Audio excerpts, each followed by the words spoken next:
hope you are good. Happy New Year. I can't believe we're now in 2024. I always really like New Year. It's one of those weird things that I really like, get excited, like, oh my god, it feels like a fresh chapter. What's going to happen? I know a lot of people are like, oh, it's just a different day. We don't need that. But I get really excited. So I am very, very excited for this little chat today to see how we're all doing. I'm going to see if I can get the chat up because it's not here at the moment.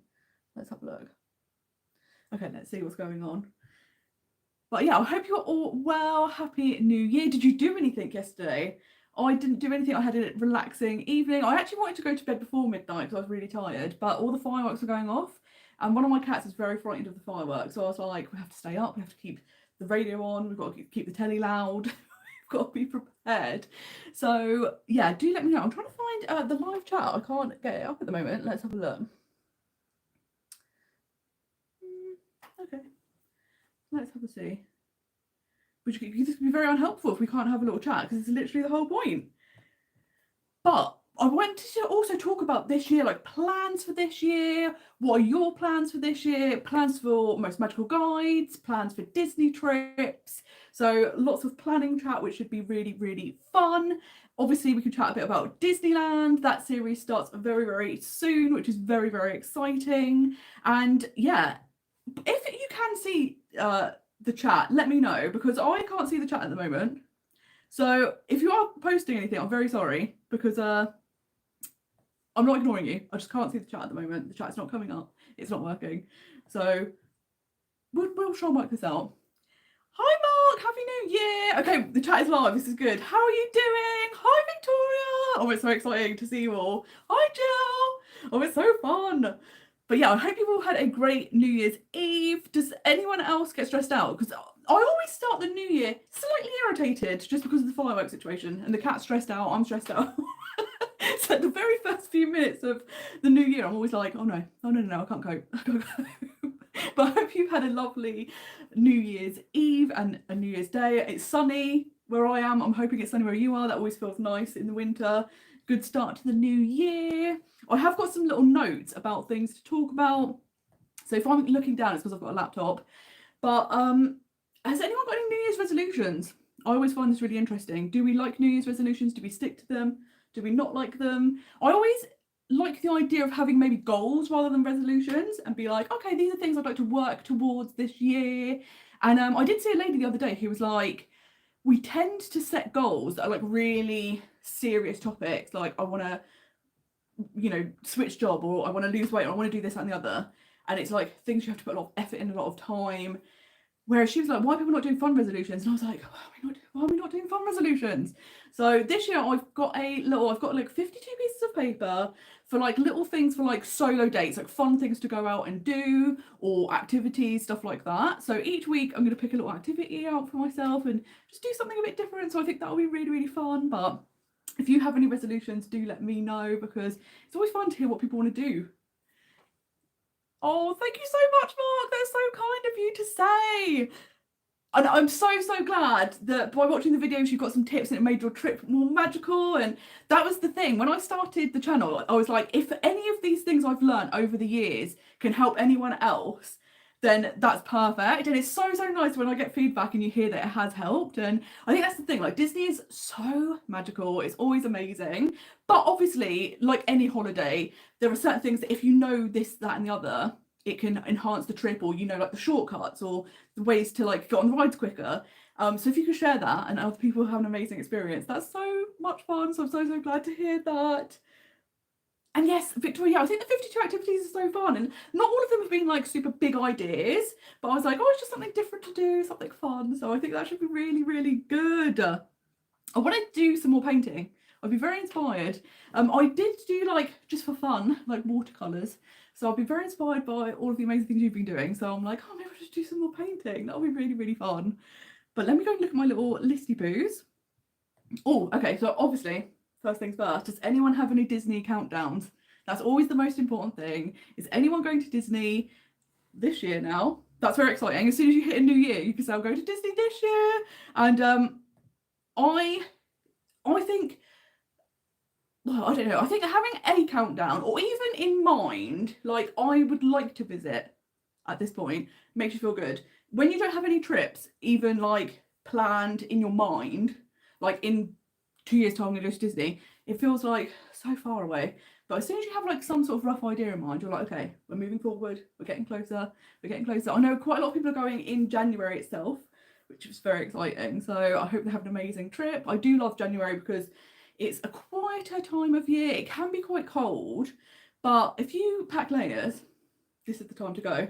Although I think this year's going to be really interesting at Disneyland Paris itself, because they've obviously got loads of new things. You've got a new nighttime show, new parade, the Disneyland Hotel is reopening. And I think where the Olympics is coming to Paris, it's going to be quite busy in the summer, because I think a lot of people will combine the Olympics with Disneyland Paris.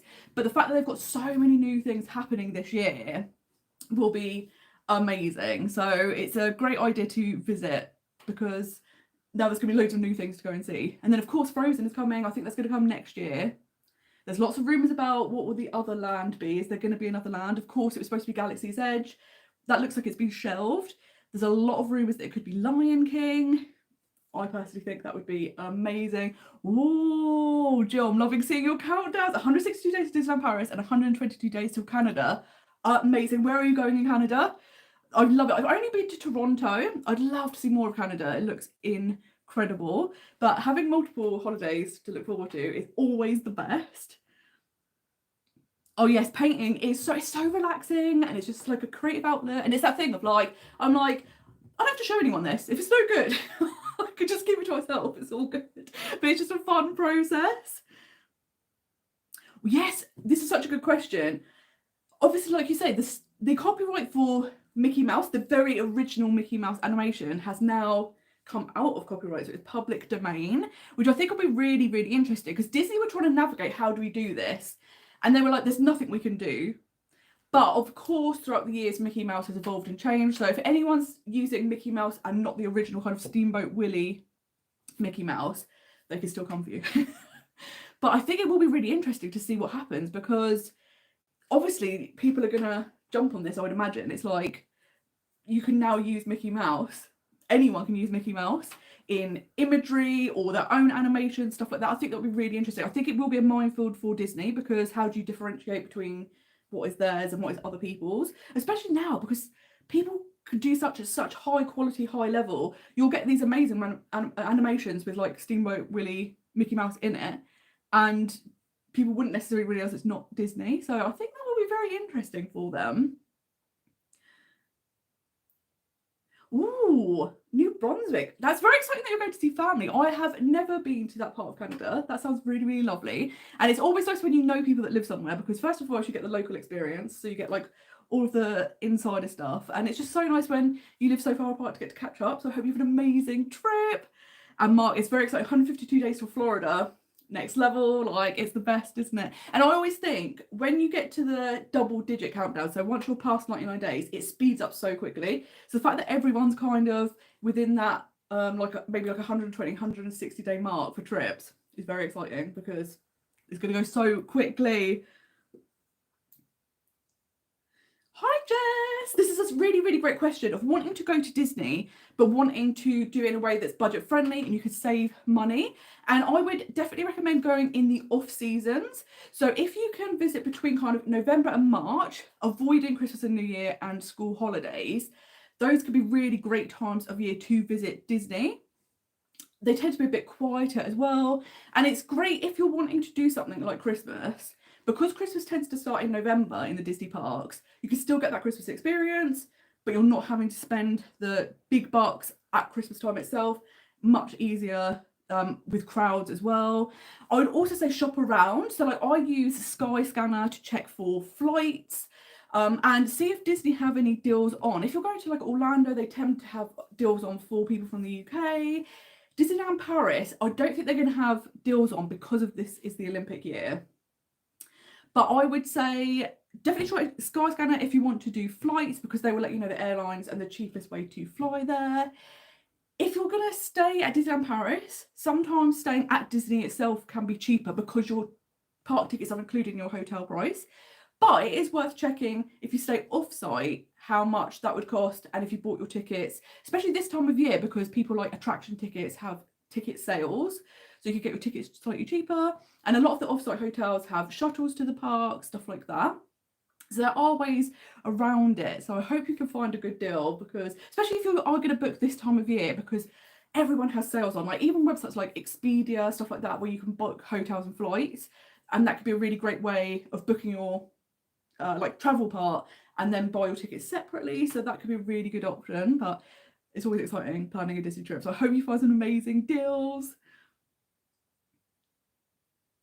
Yes, Jill, this is such a great idea. I love the Starling card.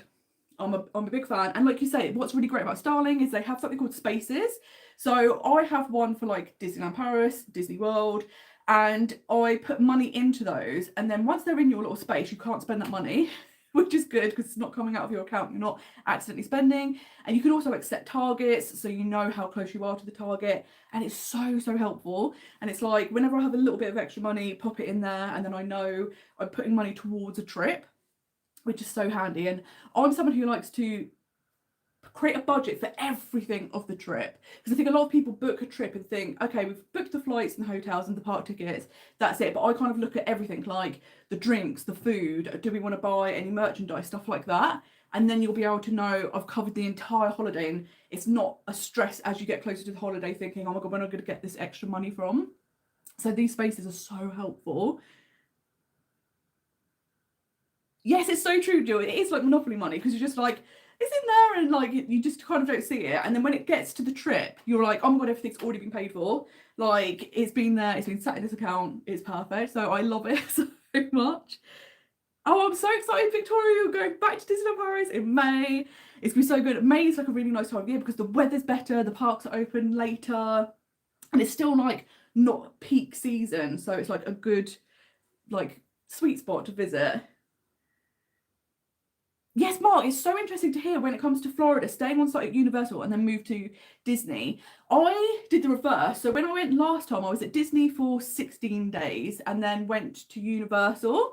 And it's really, really nice doing a split stay because they both have amazing hotels, and being right next to the destinations is perfect. You get the transportation, and it's such a good way of doing it. And I think next time when I do a split stay, I'll do what you do and go to Universal first, get into the theme park spirit, then head over to Disney, and then you could end your trip at Disney. Although I was lucky, when I went, the hurricane came. So actually I only got 1 day in Universal and then 3 days in the hotel. But it worked out well because I had so many plans at Disney, like tours and dining and special experiences, that if I'd done it the other way around and missed out on loads of the Disney stuff, I would have been really disappointed. Whereas at Universal, I was just doing the park. So even though it was disappointing, you were like, this is the way, if you're going to be in the hotel, this is the way to do it. And the staff are amazing. So yeah, if you're there, that's the way to do it. If you're going to have to miss out, I'd rather miss out on Universal. Although, have we heard, Universal's coming to the UK? I'm very excited about this. I think this could be like revolutionary, because if you think about theme parks, I think the difficulty with Universal in Orlando is it's competing with Disney World, which is like the flagship Disney park. It's the biggest, it has the most things. So for Universal, it's always difficult because you're competing against that. Although, of course, the past couple of years, Universal have been smashing it. They've got the 3rd park opening. They're opening a smaller family park in Texas.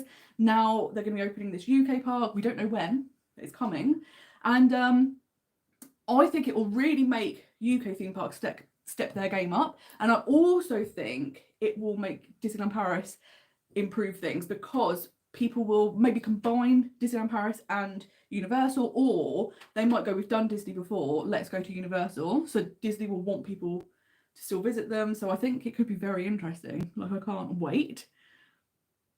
Oh, Jackie is so excited. 2 weeks to Disneyland Paris. It's gonna be so good.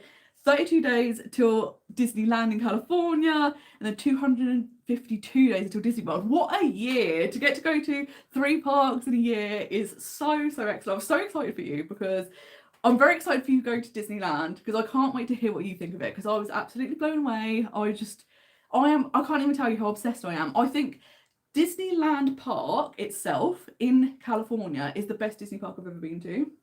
I'm obsessed, so I can't wait to hear what you think about it. Yes, so yeah, it's really interesting to hear.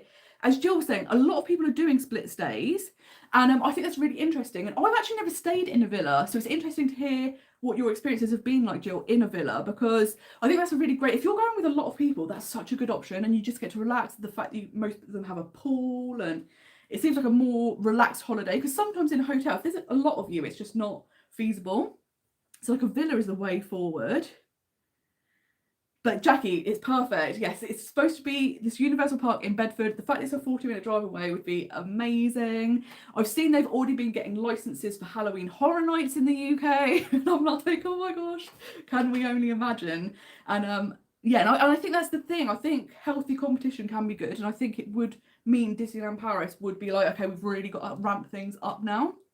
So I'm very excited for this, because what could happen? It's going to be amazing. And a little bit of Universal here. Do we think that they will have a Wizarding World of Harry Potter? I feel like it's almost certain they'll have to if it's in the UK.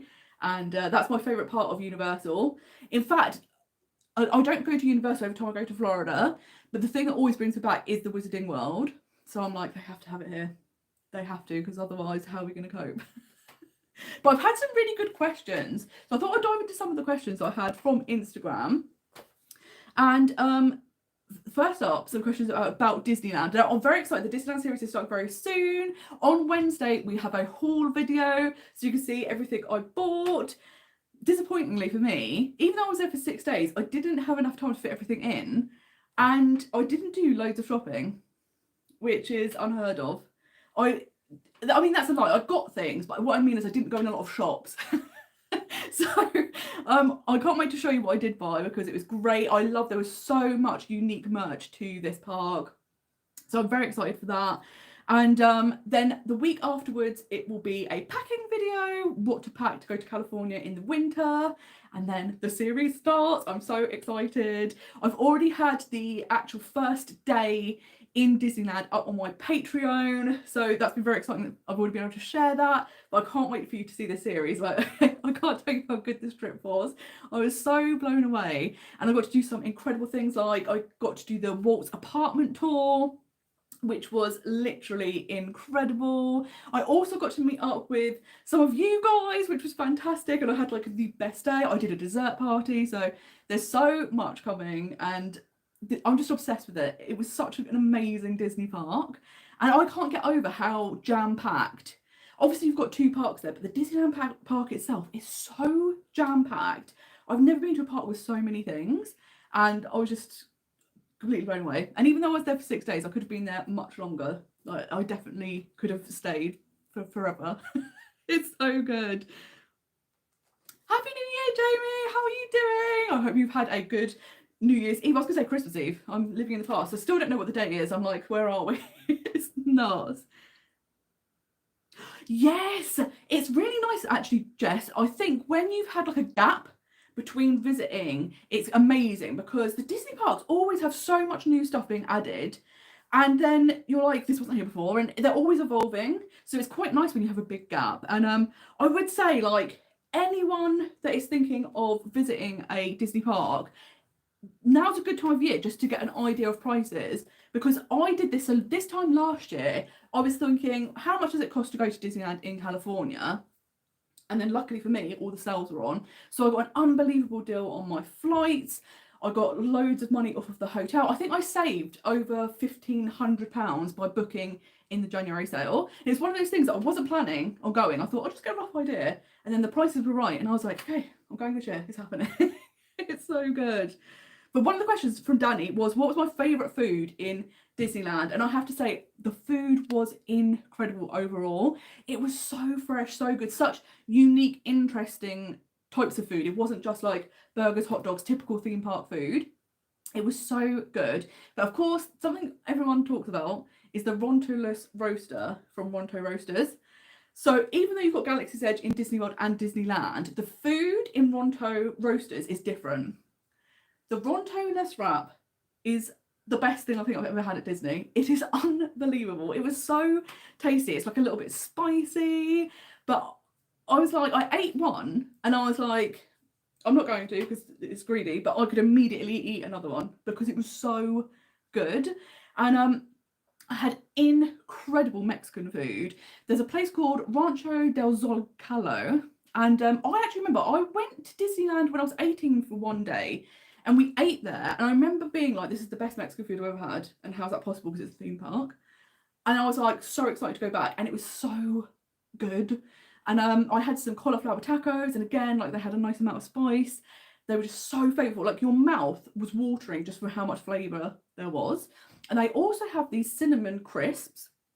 And obviously Disneyland's famous for its churros, but they're not vegan. But the cinnamon crisps, it was like eating churros. It was such a hack. And I was like, they were incredible. And I actually ended up bringing them home with me. And I was just sat at home being like, oh, I'm not a Disney boy, I'm eating churro crisps. So that was amazing. But yes, I went to a dessert party Victoria. So basically, they have a nighttime show in California Adventure called World of Colour. And it's very different to the other Disney shows because it is music and projections, but on water. So you have loads of fountains, and then on the spray, they put projections. It's amazing. So I did a dessert party for that, which was fantastic. Like, they had normal height tables and then like high top tables. And I was sat in the high top table section, which I thought was fantastic because you had like a slightly elevated view, you had like an unobstructed view in front of you, and then you got like a seat. Because if you see World of Colour, usually it's all standing, you have to be standing. So this was perfect. You got there an hour in advance. You could have 2 alcoholic drinks and then as many soft drinks, teas, coffees as you wanted. Servers were constantly coming, like, what would you like? What would you like? And then you get a dessert plate. So I had 6 desserts. And this year last year they'd introduced a vegan plate. So normally it was just, you would get fruit, but they actually had 6 vegan desserts, and it was amazing just to sit there having a little dessert, watching the show, and it was all Christmas themed. The show had changed to Christmas, and it was incredible. And it's right in front of Mickey's Pal Around, which is the iconic but terrifying Ferris wheel, and that's in the background all lit up, and it was magical. It was so good. And I think dessert parties are the way forward. The last time I went to Disney World, I didn't see anything of the fireworks show because as soon as it started, I had a wall of kids in front of me on shoulders, and I just did not see any part of the show. So I was thinking about doing a dessert party, and my friends Ellie and Mitchell, who have a YouTube channel called It's Ellie and Mitchell, they've just recently come back from Florida, and they did a dessert party in Disney World at Magic Kingdom, and they again said it was amazing. Like, the view, you couldn't see all the projections because you're on the Tomorrowland Terrace seating, but they were like, the firework view was incredible. Tinkerbell flies over the top of you. Like, the desserts were really good. So I think dessert parties are the way forward. If you want a really good view, it was so worth it. Like, I would absolutely do it again. It was so fun. So yes, to book it, if you go onto the Disneyland website itself, there'll be a section about, I think it's under experiences, or if in the search box you type dessert party, and then you can actually book directly on the Disneyland website, which is handy. You don't need a VPN. I know if you're trying to book some things at Disney World, like tours and experiences, you have to use a VPN so that your computer thinks you're in America so you can book it. But for Disneyland's website, you don't need to do that, which is fantastic. You can just book directly straight through the website. And I would say, if you do enjoy the history, obviously Disneyland is famous because it's Walt's Park, it's the first Disney park. I cannot recommend Walt's apartment tour more highly. It was remarkable. It's actually, I think it's called Walt's Main Street Tour. So you start off going up and down Main Street, hearing some of the stories about the park being built, and obviously in the windows you have the Imagineers' names, and you get to hear all of those things. And we got to go see some Disney treasures, which were really, really fun. And then, of course, the highlight of the tour is you actually go into Walt Disney's actual apartment inside Disneyland, and it was magical. It's actually really emotional, and you got to hear lots of amazing stories. You got to have a good look around. They have a photopass photographer come in and take your photographs of you in the apartment. And what was really cool is, because I was there at Christmas, right outside the window you have the massive Main Street Christmas tree, and then in the apartment itself they had a miniature version of it, and it was so cute.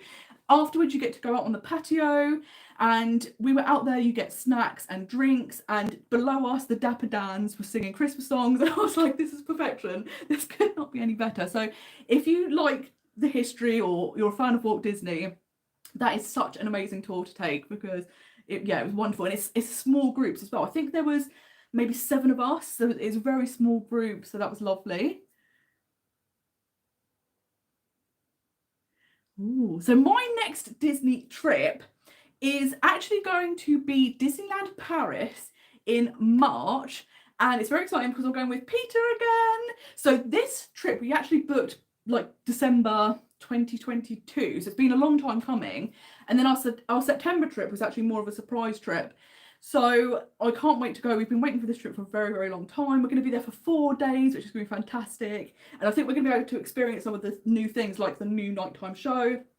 I still haven't seen Together, the new Pixar show, so I'm desperate to see that. I'm hoping there's a slight possibility the new parade might have started by then. They've said spring, so that's very generic. We don't know exactly when, so we might miss out. We might catch it. We don't know. But I'm very, very excited for all of the new things coming in 2024. Of course, the Disneyland Hotel is going to be reopened. I haven't got a booking for there. I have booked to go to the buffet. However, I'm kind of debating whether I'm actually going to go because it is €100, which I think that's actually the most expensive Disney buffet in the world now. And as we all know, I don't have a great track record with buffets at Disneyland Paris. And I'm like, I don't think I can pay €100 when I know there's not going to be many options. But if you're not staying at the hotel, the only way to get in is to visit the buffet. So we'll see how it goes, but I'm very excited. I know a few people that are going to be staying, so I can't wait to hear their experiences. Hi Marcus, how are you doing? Is anyone here thinking about staying at the Disneyland Hotel? Is anyone being tempted? For me, it's the price. I just don't know. I think the hotel is going to be absolutely stunning, and I think if you visit in the off season, even though it's still astronomically expensive, it's like €1,000 a night, which is a lot. That's a good way of getting to stay there. Whereas the height of summer, I've seen someone and they booked 2 nights and it was over £6,000. And I just think, by comparison, at the Disneyland Hotel in Disneyland in California would have cost £6,000 for 6 nights. So the Disneyland Paris version is astronomically expensive, and I don't think what you get at Disneyland Paris itself justifies over a £6,000 price tag for 2 nights. That's wild money. But if you are thinking of staying, if you can go in the off season, the prices come down much lower. And of course, the more people you have in the room, the less it works out per person. So that's definitely a great way of getting to stay there. Oh, it's so exciting. It's 36 days until your first Disneyland Paris trip. I can't wait for you, Jamie. That's going to be amazing. Have you ever been to any Disney park, or is it just your first time at Disneyland Paris? And yeah, I think it's going to be fantastic. I think visiting this time of year is a really good time because it is quieter, but you get the fun experiences, and it's a very, very pretty park. It's really, really charming, and some of the best versions of the Disney rides are there. I did a video very recently all about that, the rides that are better at Disneyland Paris than in Disney World. And I think that's such a great kind of, I was going to say cat in the bag, that's not what it's called, like a ace in your pocket. I don't know what the phrase is. There's a phrase about it's a good thing for Disneyland Paris that they have the great rides there, because that's such a draw and such a great reason to visit. But yeah, if you love roller coasters, they've got incredible coasters. Like Space Mountain, I think, is the best Space Mountain in the world, even though I can't go on anymore because it makes me feel ill, but it's very, very good. So yes, Victoria, yeah, the money is very expensive for the Disneyland Paris hotel. We know what the vegan options are going to be for one of the restaurants. So there's going to be a fine dining restaurant called La Table de Lumiere. That is a set menu. It's fine dining set 3-course menu, and it's €120. Only people staying at the Disneyland Hotel can actually eat in that restaurant. But the vegan options for that are a starter of vegetables with quinoa. Then the main is vegetables with lentils, and the dessert is mango, which I don't think is a €120 menu. For me, I think they could be more creative with their vegan options. If they're going to put such a high price tag on, I think they have to give you more value for money. So that will be interesting. But it'll be interesting because, like I said, only people staying at that hotel can dine there. So it will be interesting to hear people's reviews once they've been and what it's like. Maybe it will be the best ever quinoa vegetable dish we've ever heard. It could be. We don't know. It'll be interesting to see. The buffet, we don't know what's going to be on the buffet at the moment, but I know the other buffets tend to not have too many vegan options, and I feel like it'll be the same. So for €100 price tag, I don't know if it, for people with any dietary requirements, it will be worth it. Again, it's one of those things, until people have been, we don't quite know. Maybe it will be. It could be incredible. And they are both character dining meals. So I think that will be a big part of why the cost is so high. But I also think it's interesting that, as I say, the buffet at Disneyland Paris is going to be the most expensive Disney buffet in the world. It's even more expensive than character dining buffets in Disney World. And Table Lumiere's table, La Table de Lumiere, is the second most expensive Disney restaurant in the world, I think. Now, the only more expensive restaurant is Victoria and Albert's in Disney World, but that's voted one of the top restaurants in the whole of America. So unless this is going to be like Michelin star fine dining quality, it's kind of wild, the pricing compared to what you might get compared to the other Disney parks. So yeah, I think it's very interesting to see how that's going to go. So I'm like, ooh. But yeah, Jamie, is there anything you're most excited for? If it's your first trip, what are you like, this is the thing we've got to do, we can't miss out on this? What are you most looking forward to? Mark has said, when we went for Halloween at Disneyland Paris, it was your first trip and followed my advice with booking the fast train as we got off the plane, and it was half the price. Yeah, that's such a good tip. And it's interesting to me because normally the closer you book to getting on a train, the more expensive it is. But this one is the opposite. Like 2 weeks before, they drop the prices to half the price. But even, as you say, if you're in the airport, if you use the app, like I use the Trainline app, and you get it half the price. Whereas if you bought it at the station, it would be full price. It's wild. So I always do that now. I get off the plane, log into the airport Wi-Fi, and then buy my ticket on the way. And it's so much cheaper, which is good. And yeah, I don't understand why it's half the price, but I love it. It's so much better. Oh, Jackie, it's so interesting to hear that you book with Ever After. I've heard really good things about them, and I'm glad you've had really good experiences and good deals with them. And yeah, it's really helpful to have actual examples. So your upcoming trip, very exciting, Newport Bay. Newport Bay is such a lovely hotel. Was £1,200. And is that for...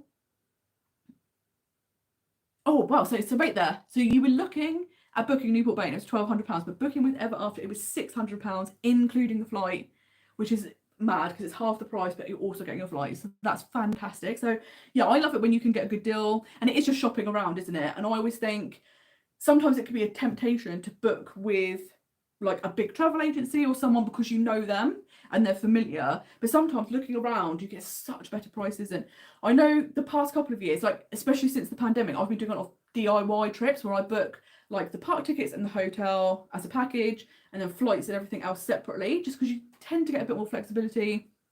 And I've found it actually to be cheaper that way as well.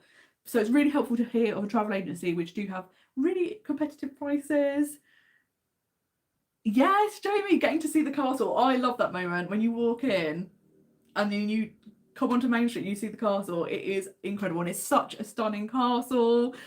And yeah, the atmosphere, like you say, there is magic in the air. I think that's the thing, like you really do feel it at Disney. And I think people that haven't been to Disney don't get it, but you're like, it's genuinely, you can feel it in the air. There is something there, and you just come away feeling so good. So I can't wait for your first trip. That's gonna be amazing. Yes, it is so, like you say, Jill, it's amazing how the music transfers between the lands and like the subtle changes in the appearance of things so that they transition into the next land is so clever. And I think this is what really makes Disney stand out compared to other theme parks, is the level of detail. It's not just like, this is a land and then you step into the next land and blah, blah, blah. They've like, let's make sure it's all seamless and you get transported. It's almost like you're in a film. It's like a seamless move into the next scene, and it's literally incredible. Oh my god, Jackie, I can't believe you drove to Disney. I see a lot of people doing that, and I'm always like, oh, I don't know if I could do it, just because I think if I lived maybe closer to the Eurotunnel, maybe definitely couldn't go on a ferry. I'd be seasick. It would be the end of days. I couldn't cope. But the Eurotunnel looks really handy. But yeah, it's a long drive, isn't it? It's just like, I think it's like 3.5 hours once you get to France, but of course however much you have to drive here. But it is handy. You've got no luggage allowance. Take as much as you want. So that I think is really, really good. But I'm going to do another question from Danny, which was, would I ever visit Tokyo Disneyland? And this is something I've been desperate to do, but the only thing putting me off is the fact that there's no vegan options there. I think there is one vegan curry and that's it. Like, you just cannot find vegan food there. And obviously, Disneyland is outside of Tokyo. So if you were going to keep going into Tokyo each day to eat, I think it would take so much of your time up. You'd be knackered. So that's the only thing putting me off. So the option is kind of either to visit but take food with you, or wait and see if maybe they do some vegan options. But everyone I know that's been has said it is literally incredible. And I recently was watching Sam for God's series where she went to Disney Tokyo, and it was next level. And it looks a dream. It literally, I think Disney Sea looks like the best Disney park in the world. So I would love to visit. So I'm hoping, fingers crossed, there'll be some food options. Even if it's like, I'm not expecting it to be like bells and whistles, but if there's like a few options so that you can eat, if you can actually survive there, then that would be good. I'd be ready to go. But yes, she also asked, what did I think of the Anaheim hotel, which was the hotel I stayed at for Disneyland, and I loved it. It was incredible. It was literally opposite the entrance to Disney. So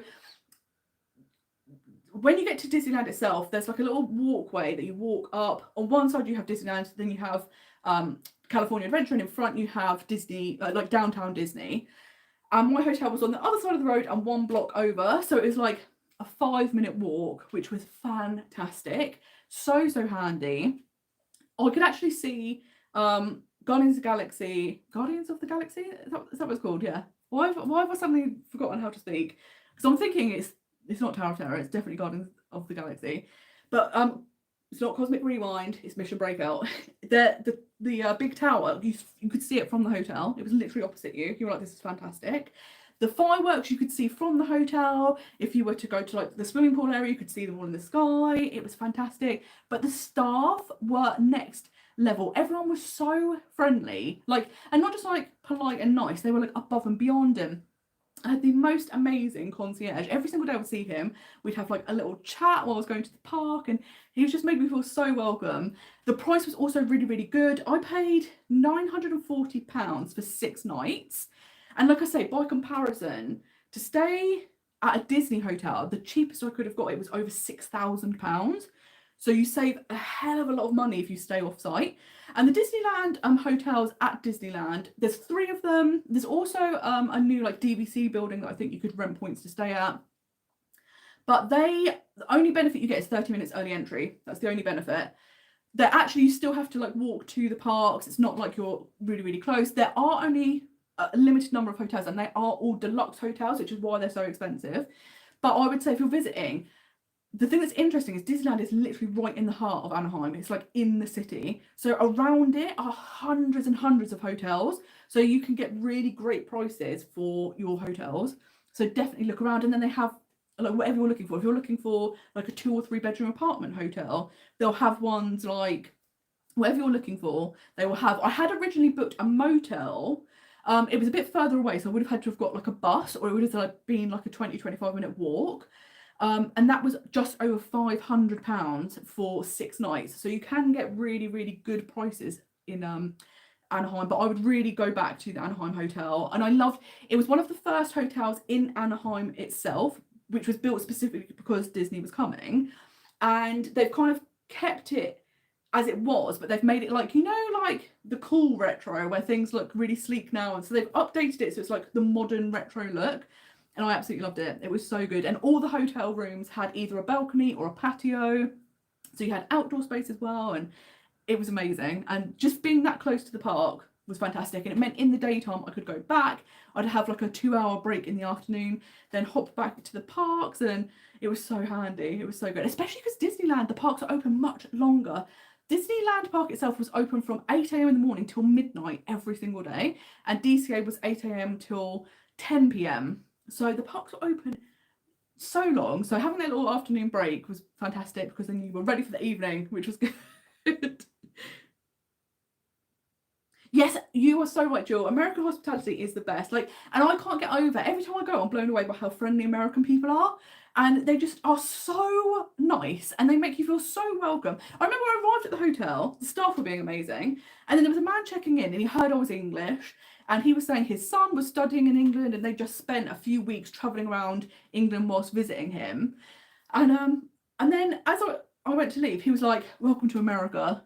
And I was like, "I've never welcomed anyone to England. I feel really rude now." And I was like, it was just that people make you feel so like welcome to be there, and they're so accommodating, and yeah, I just had the most amazing time. And what I found very interesting about Disneyland is it's very much a locals park.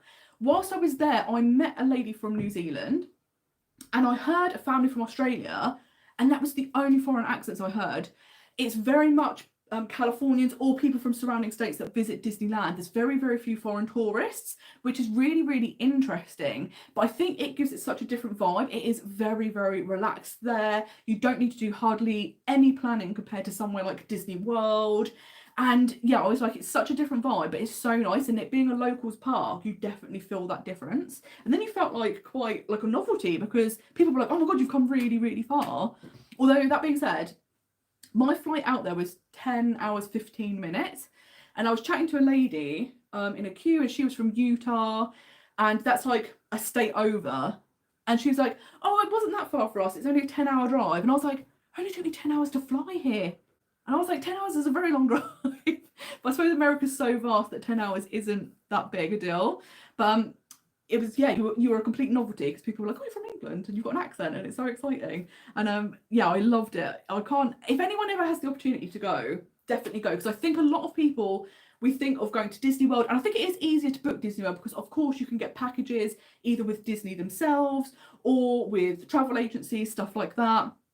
And we see adverts on the telly for Disney World and it's really pushed, whereas we don't ever see anything really about Disneyland in California. But if you have the opportunity, definitely go, because it is remarkable.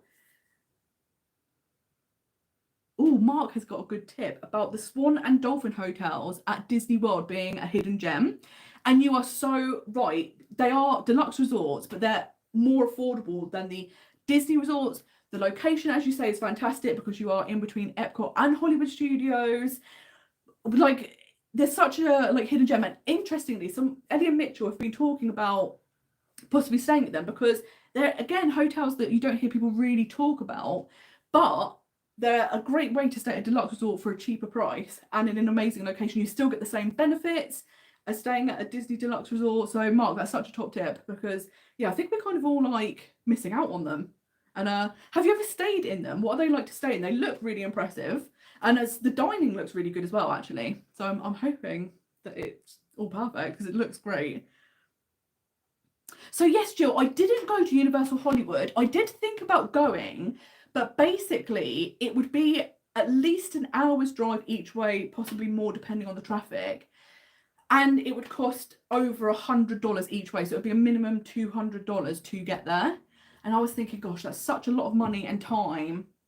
But I would say I have been before, and I stayed in LA for a few days, then went to Disneyland for a few days. And that's how I would do it. It's definitely worth, if you want to do loads of things in LA itself, or even nearby, because you've got Knott's Berry Farm, you've got Six Flags. Definitely try and stay in like a split stay kind of thing, because LA is fantastic. I love it. There's so many amazing things. But to go to Universal, it's definitely better to be staying in LA, I think, because it's just so much cheaper, so much more affordable to do it that way, and it's not as much time because it's such a long way. But that's the one thing that's interesting about Disneyland, is that you are outside of LA, and there's no, Disney don't have shuttles or anything from the airport, which is interesting. I don't know why. So that's the only factor I think that kind of throws people a bit, is how am I going to get from the airport to the hotel. But I luckily used a company called Diamond Driver Guy, who were incredible. You let them know when you've arrived and where you're standing. They come, drive up, pick you up. I actually got to go to a supermarket as well on the way to my hotel, so I could get supplies for the room. I had the most amazing drivers. On the way out, I had Nikki. We chatted the whole time. And I think it's supposed to be like a 45-minute drive.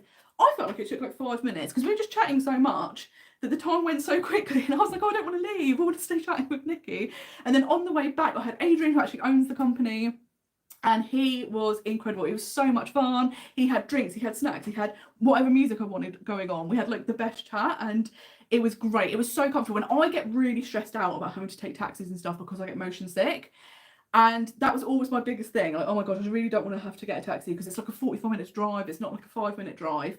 But they'd come really highly recommended to me from Facebook groups. And I was so glad I booked with them because every ride was so comfortable. Like I say, like I was like, I could stay in this car all day. And I was like, that's great news, because normally I'm like, when can I get out because I don't feel well? But I couldn't recommend them more. They're really, really fantastic, really friendly. And the fact that you can stop at a supermarket is so handy because there are little convenience shops near the parks. But if you do want to stock up in your room, it's much easier to get like your taxi on your way there to get to the supermarket, and then you have to worry about it again, which was handy. Hi Guy, Happy New Year! So good to see you here. I hope you have had a lovely evening. But the airline I flew to California with was Virgin Atlantic. I got super cheap prices because I actually booked via Air France, but Air France is one of the airlines that co-chairs with Virgin. So I always knew it was going to be a Virgin plane, Virgin flight. I just booked via the Air France website, and I saved over £1,000 doing it that way, which is wild. It's insane. It's the exact same flight. But the food was actually, going out, amazing. I couldn't get over how good the food was. And what was really, really nice is that all of the snacks that they have, so like they give you an ice lolly and things like that, all of them were vegan and gluten-free and nut-free, which I thought was incredible. So it meant that every single person on the flight could have all of the snacks they gave out.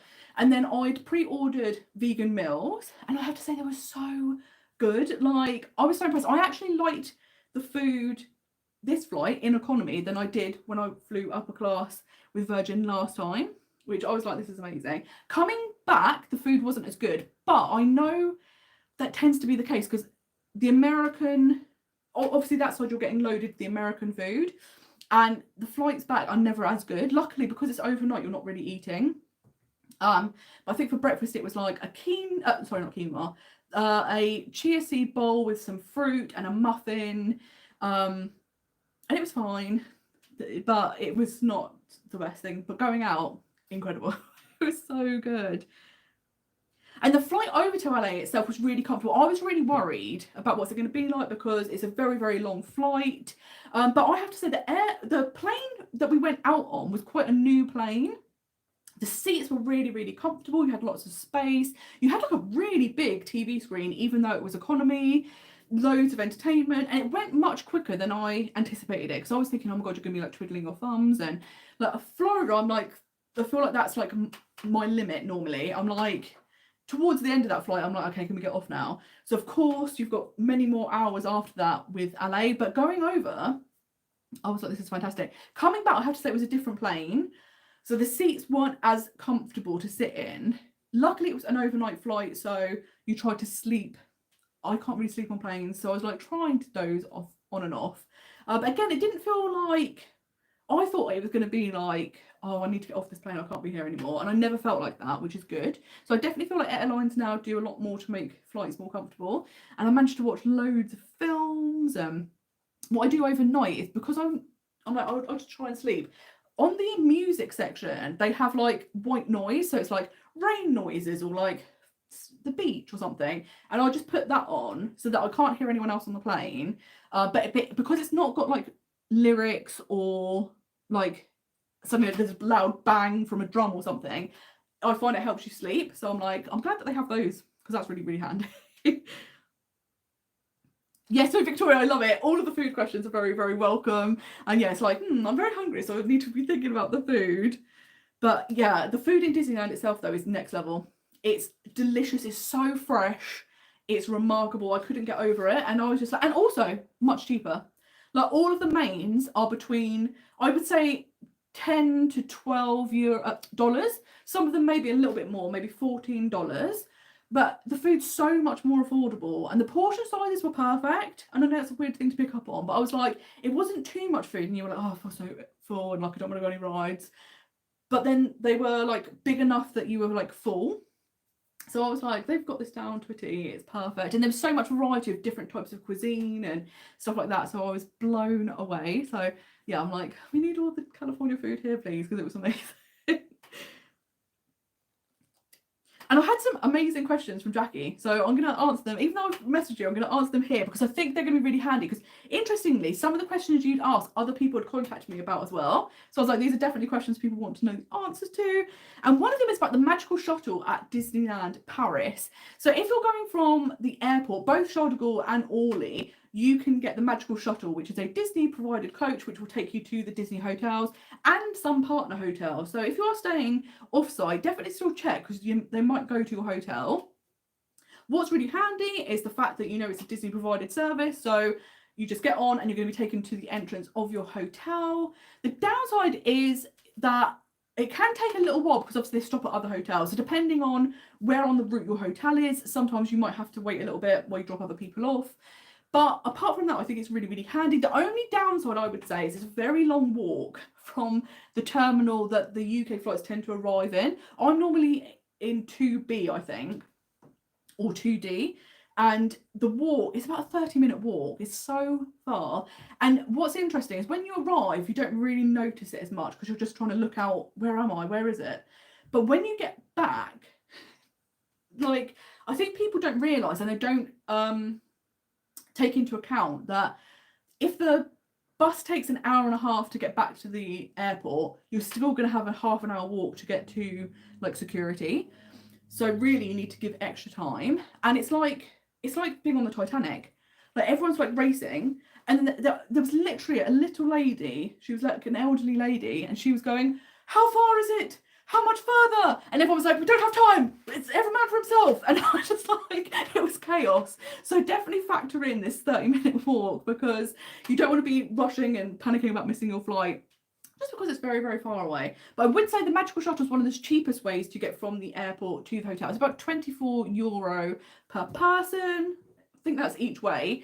But it can be like a much more affordable option than something like a private shuttle.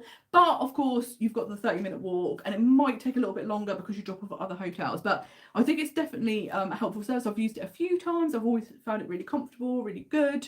And I've arrived before and the queue, it was massive. And I was like, oh my gosh, because they're only every hour or hour and a half, depending on the time of day.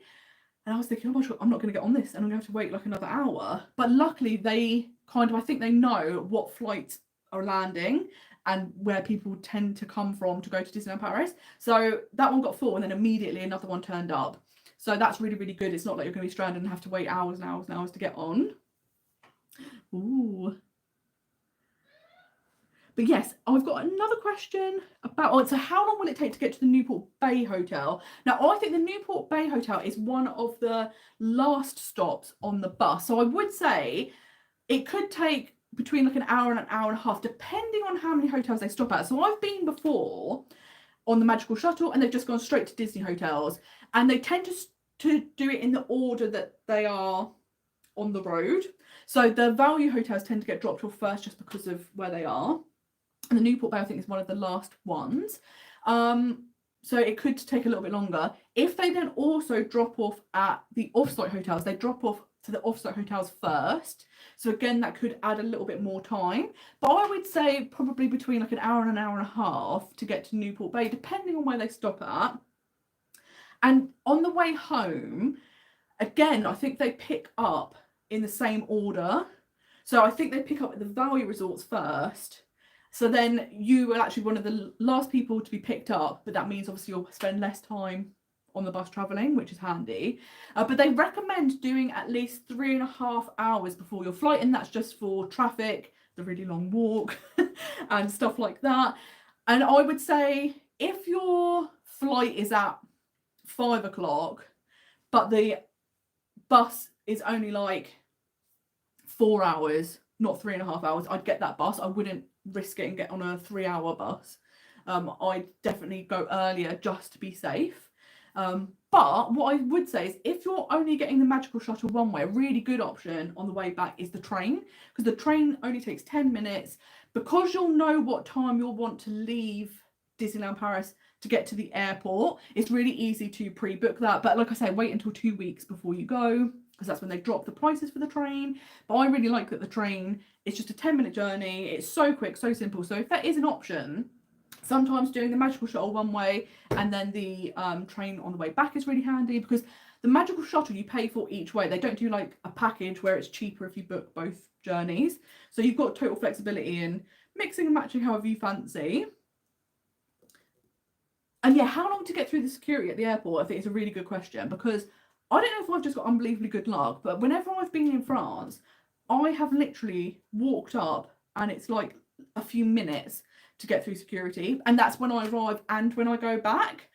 And I don't know if it's because I visit in quieter times of year, because I know some people have said we waited like an hour and a half, and I've never experienced that. It's literally just been like a few minute wait for me. It's been remarkable, and I'm always blown away, because I'm like, every time you're in London, everything takes ages at the airports, but it's so quick. So I would say, depending, because you're visiting in January, I think you'll have quite a quick time to get through the security, so I don't think that'll be a problem, because whenever I've been this time of year, it's always been good. So hopefully that'll be the case for you as well. Ooh. Yes, no, that's such a good point, Jackie, because like you said, I don't know how the trains are in France with accessibility.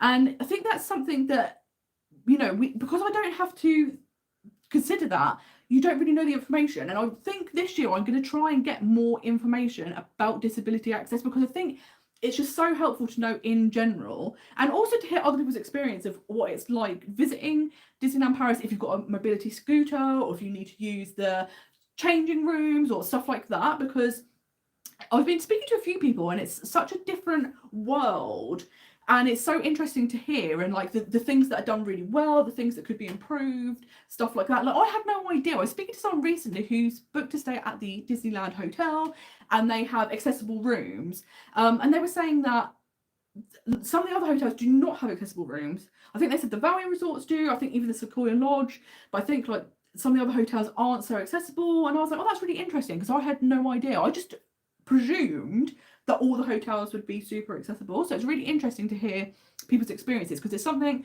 that I don't know much about, but I definitely think this year I need to learn more and find out from people what it's like, because I do get a lot of people asking me questions and I feel bad because I just don't have the answers. So it's really helpful to know that the magical shuttle is so accommodating. You can have your scooter, they put it underneath the coach with the bag, so it's super easy. So that's really good to know.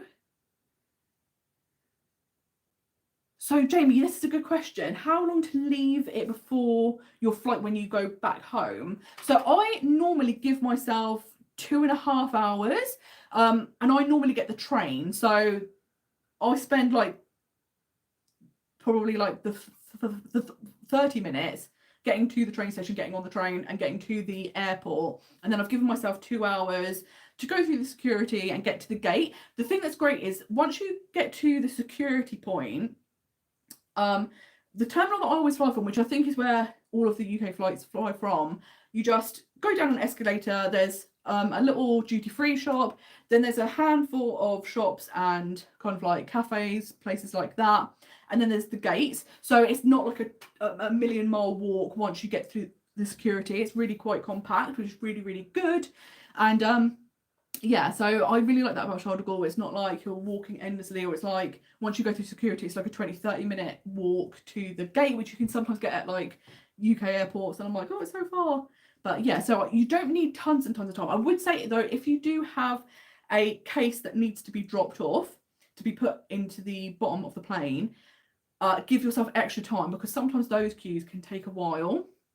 But if you've just got a cabin case, you don't need to be there hours and hours in advance. I kind of leave it 2.5 hours and just turn up and wander through, and it's all nice. And I've always had time to like sit down at the airport. I've never been like rushing, thinking, oh my god, I'm going to miss the plane. Like, I've always been able to have a lot of time to sit down, get drinks, relax. So that's always good. They also have a community piano, which I absolutely love.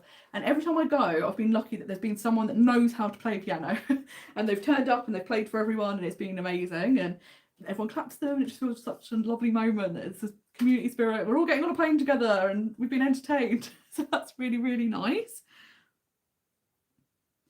Oh, bless you, Guy. But I hope you and your daughter are having a lovely start to the year. I think it's going to be a very exciting year for you both. I can't wait. I think, yeah, 2024. I always love a new year. It feels like a new chapter. Anything's possible. What's going to happen? So I can't wait to hear how everyone's years pan out and what they're excited for, what their like goals are, what they're hoping to do. And yeah, I just love it. This is very stressful because I keep thinking there's a really long bit of hair, but it's just a shadow. So I do apologise for this. It's very distracting. Oh, so yeah, Mark, it's really interesting. So you had 3 nights booked at a Disneyland Paris hotel at the Newport Bay. Love the Newport Bay. I love that so many people are staying there because it's such a beautiful hotel. I love theming. And the fact that you have the private security channel into the parks, I think is so handy because although anyone technically can use it, because of the location of it, people really only from that hotel use it. And it's just so much quicker than all of the other security channels. So that's such a top place to be staying. But you also booked a night in airport hotel so that you had like the full use of the last day. And yeah, no, it's so handy because like you say, sometimes with the flight times, it can be, like you say, if you've got a super early flight, you're either like, oh, we have to leave the parks very early because you've got all of that time you need to take to get to the airport, etc. Or you arrive very late at night and there's not many transportation options. Like staying in an airport hotel can be a really good choice. I've done it before. I've not stayed in an airport hotel, but I had a flight where I was going to land. I think I landed about 8 o'clock at night. So I knew I wasn't going to go into the parks that day. And I didn't want to pay to stay in a Disney hotel because obviously you're paying for the park ticket and I wasn't going to be able to do that. So I stayed one night at the B&B hotel, which is one of the off-site hotels that's really close that has a free shuttle. Stayed there overnight. It was like £50. I had a room that had like 6 beds in it. It was mad. So if you were like a family, unbelievable value. And the next morning I just got an Uber over to Newport Bay and then went into the parks for extra magic hours. So you got the full use of the day. So I think that's such a good tip because it means you get the most out of your Disney trip, but you're not paying over the odds for hotels and missing out on park days that you know, the tickets that you've paid for that you don't get to use. So I think that's really handy. Oh, I can't read my own handwriting, which is problematic because if I can't read it, no one else can be able to. But one of the questions that I thought was really good from Jackie was, is Disneyland plus size friendly? And I was so impressed because it wasn't even a consideration. Like all of the rides were so accommodating that not once was I thinking, will I fit in that? Will the harness fit? Like what's going to happen? It's so accommodating and I think it's great. And something else that I really liked when I was there is the clothing. So if I go to Disneyland Paris, for example, if I buy t-shirts, sweatshirts, stuff like that, I always have to get the largest size. Whereas at Disneyland, they had sizes from like extra small or maybe even extra small up to 3XL. But I was only having to buy XL. So there were sizes much more accommodating, much bigger range of sizes, which I thought was fantastic, so that people, if you want to go away with some clothing, everyone's pretty much going to be able to buy it, which is so good. But the rides themselves, super accommodating. I would say the only ride that is less accommodating is the Matterhorn, and I think that's just because it's very old. It's nearly 60 years old. Never really been done up. My favourite thing about going on the ride itself is normally on roller coasters people scream.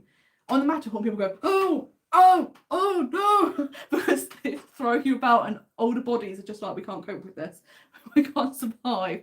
But the way you sit in it, it's like it's like 3 seats in a row. It's kind of like Space Mountain in Disney World, where you sit one behind each other, but getting in is kind of awkward because it's quite low to the ground and then you kind of have to squat to sit down and then your legs have to shuffle forward and it's just a bit awkward. And I think that depending on your size or particularly your height, it can be a bit uncomfortable, although the seats in the very front do have far more leg room and they're much easier to get in and out of, so that's always an option of asking. But everything else I found super accommodating, and yeah, I was so blown away. And I think you find that, I think I'm really impressed with Disneyland Paris because European theme parks tend to be a little less accommodating, and UK theme parks can be really tricky for plus size people, like to the point where I know people they visited and they haven't been able to go on anything, and they're not like particularly massively overweight, or they might just be someone who's very tall, very broad, and they have big problems in the UK. So I'm always impressed with Disneyland Paris because I just assume that, I don't know why, I just assumed France would be even less accommodating. Disneyland Paris is great, but the American theme parks are like next level. Like there's not even a consideration of it didn't even cross my mind once, and that's such an amazing thing that you don't have to think about it, which is really, really good.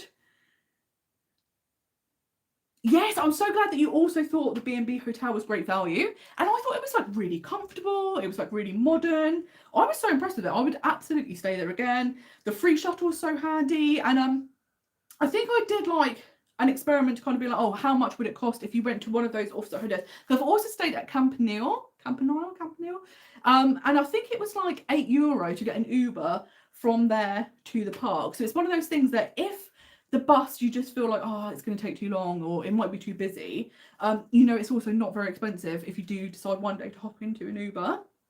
And I just really think those hotels are great value, that you can get unbelievable prices sometimes. So if you can also get a good deal on tickets, or if you have an annual pass, staying off site can be really, really good sometimes. So totally agree with that. How is everyone feeling about the annual pass situation at Disneyland Paris?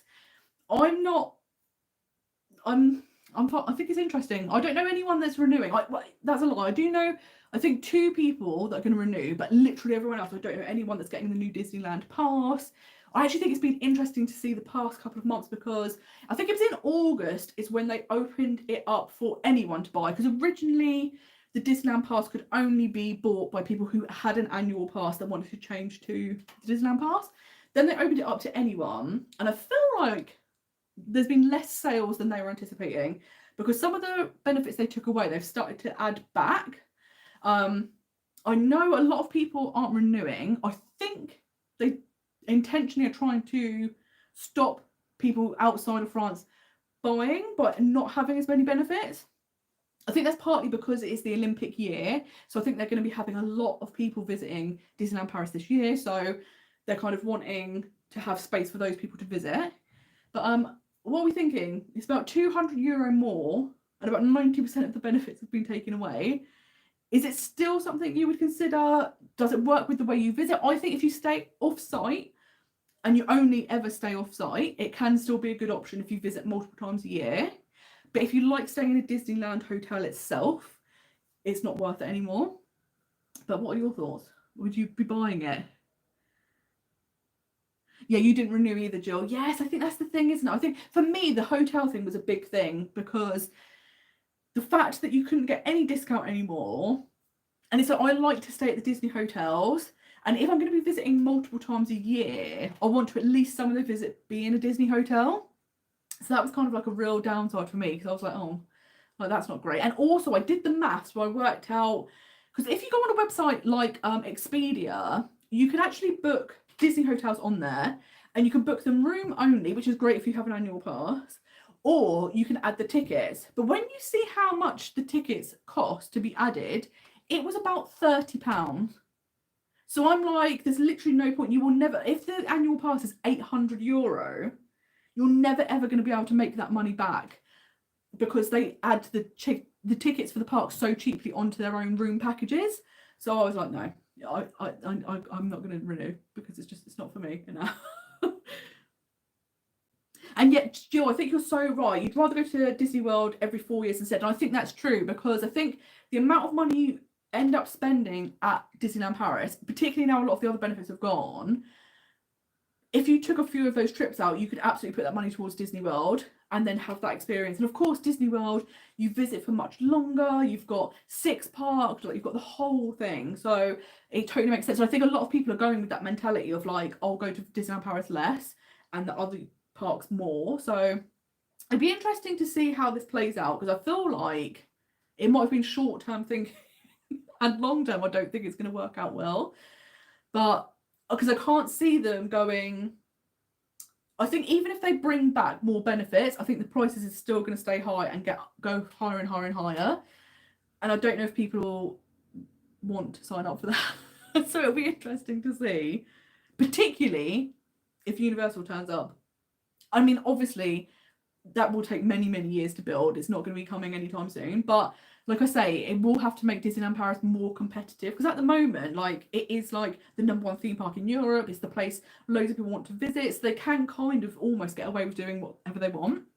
But when you have such big competition, I think it'll be interesting to see how they match the experience with the value for money. So I think that'll be really good. Yes, Victoria, you're 100% right. I think Universal coming is going to really impact that. And I think I kind of get really excited about the prospect because I think it will have to change things, shake things up. I think they'll end up maybe potentially doing a third park. I think, Jill, you're 100% right. I think food and service would have to be improved because the pricing, the experience is going to have to match the price. And if they can't keep up with that, people are going to stop coming. So I think it'll be a very exciting time to see what happens. So I can't wait for that. I'm going to go look at my little list of topics because I had a whole listy ready for this. And we've just been having a lovely chat. So I've not even been looking at the list.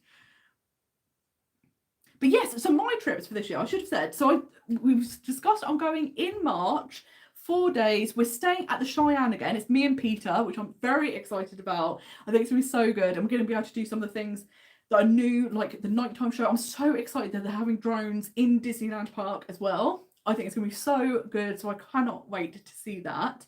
And then I have a Disney World trip booked in September, which I can't wait for. I love visiting in September just because it does feel quieter. The prices are really, really good. And I would say I don't mind the weather. It doesn't bother me too much. It is unbelievably hot in September. But I'm like, I think I can cope. If I duck in and out of air conditioning, I can make it work. I can survive. It's okay. But I do think because this trip this year and then my last trip in 2022, I don't know where we are anymore. We're in 2024, aren't we? Yeah, so 2022 was also in September. I think any following trips, I'm going to shake it up and try different times of the year because I would really love to go to Flower and Garden. I'd love to go to Festival of the Arts. I've never been to Disney World at Christmas. So there's loads of different times of year to visit. And I love that that's one of the great things about Disney World is that there's always things going on throughout the year. So it's not just like it's a theme park that's open all year round, but you have the same experience no matter what time of year you visit. There's always something happening. So it's a great reason to be visiting different times of year. So I think I'm going to do September again this year because the price was right. But then hopefully shake it up and try some different prices. I'm contemplating going to Halloween Horror Nights. I was meant to go my last trip, but the hurricane came, so it got cancelled. Now, the thing was, I was staying at Cabana Bay, and they had a room that had cardboard cutouts to do with Halloween Horror Nights. And I went in there, and I happened to be in there on my own, and I was terrified of cardboard. And it made me realise I can't cope going to Halloween Horror Nights on my own. So I'm hoping to do it, but I'm hoping to meet up with some people. I've got a feeling that because I'm visiting in September, I feel like a lot of people are visiting in September.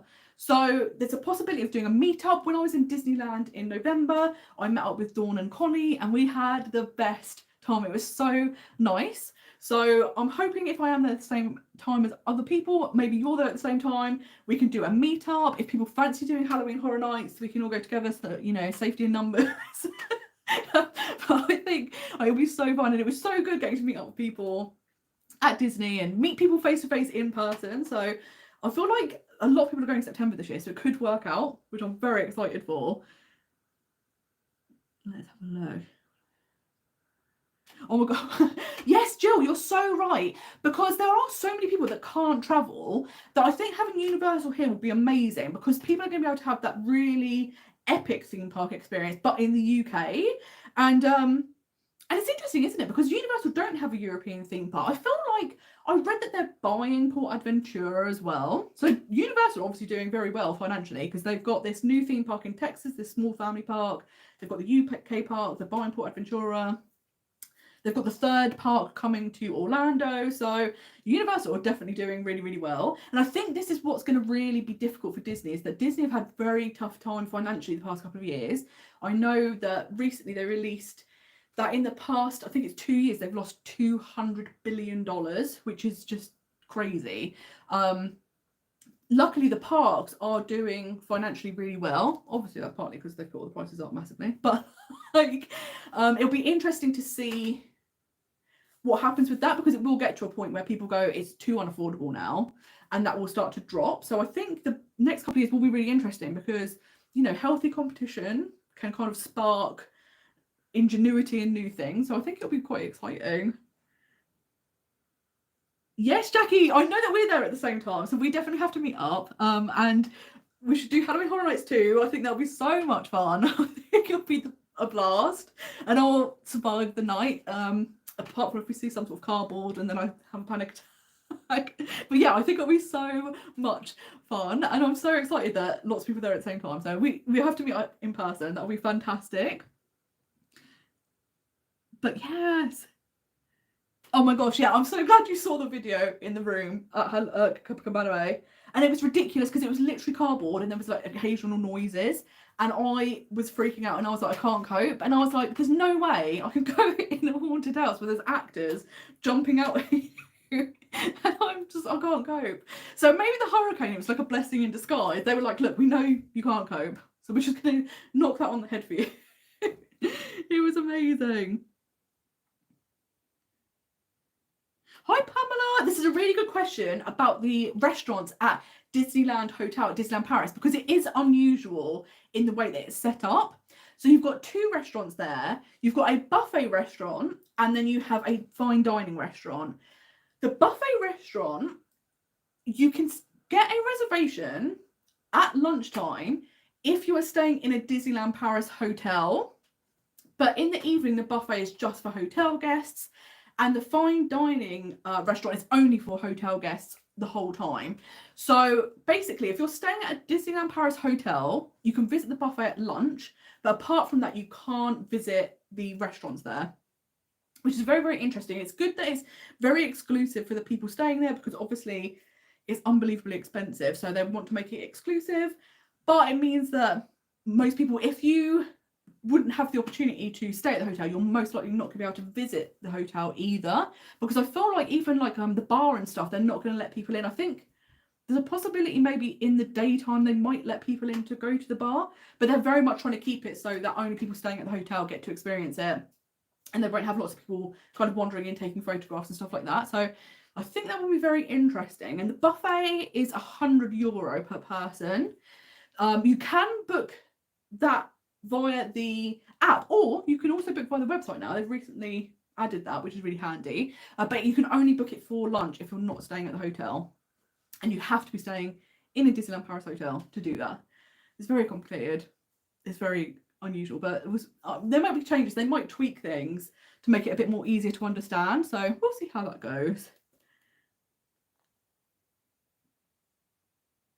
Yeah, so this is really interesting about adding breakfast onto a Disneyland Paris booking, because they make it very difficult, and I think the best option is to phone, because I think on the website itself you can't really add it after you've done the initial booking, but I think phoning them you can kind of sort that out, which is super, super handy. But it'd be good if you could add and modify things on the website itself with your booking, because it is kind of difficult. I think they are trying to make it easier with, you know, doing the dining reservations on the website, stuff like that. But I'm like, it would be nice to be able to just be like, oh, I want to add breakfast, and then they just click it and they go, okay, perfect, this is the total that's going to be added to your cost already, and it's done. Because yeah, it's super not helpful. It's completely it could be more streamlined, I think, and I think they are working towards it, so hopefully that'll be good. But I thought I'd also give you an update on most magical guides in this year of 2024 that we're now in, and I think it's going to be super, super exciting. I'm of course going to be doing more vlogs, so we have the Disneyland vlogs coming out that's starting this Wednesday with the haul video, which I'm so excited for, but then the actual trip vlogs will start on the 17th of January with the travel day, which I'm so excited for. It was amazing. And the thing that's really interesting is jet lag, because you have an 8-hour time difference, and I was thinking this is going to be really hard because going to Florida is really difficult, and it was weird because it was almost like the time difference was so big that it was easier to get into the time, which is weird. But basically on the flight out, didn't sleep, and then I got to the hotel, had food, like I think by the time I'd like settled in, eaten, everything like that, it was about 7:30 at night. So I tried to stay up a bit. I went to bed about 9:30, woke up at 1:30 in the morning, ridiculous, insane, couldn't get back to sleep, so just powered through, and then in the afternoon had a 2-hour nap, then stayed out until like 11:30 at night, and I was kind of in the time. I was in the time. And then when I came back, I didn't really sleep on the plane. I found it difficult to sleep on the plane. My flight actually landed about 4:30 in the afternoon UK time, which I think is what helped, because Florida flights tend to land very, very early in the morning, and then you're having to like stay awake all day and it feels so long. Whereas I landed at 4:30, got home about 8 p.m. and stayed awake probably till about 12 or 1 o'clock in the morning, but then woke up the next day at like 8:30, and then it just was like that the whole time. So I found the jet lag much easier to deal with, so that was good. So you'll get to have a little glimpse of that in the vlog series. But oh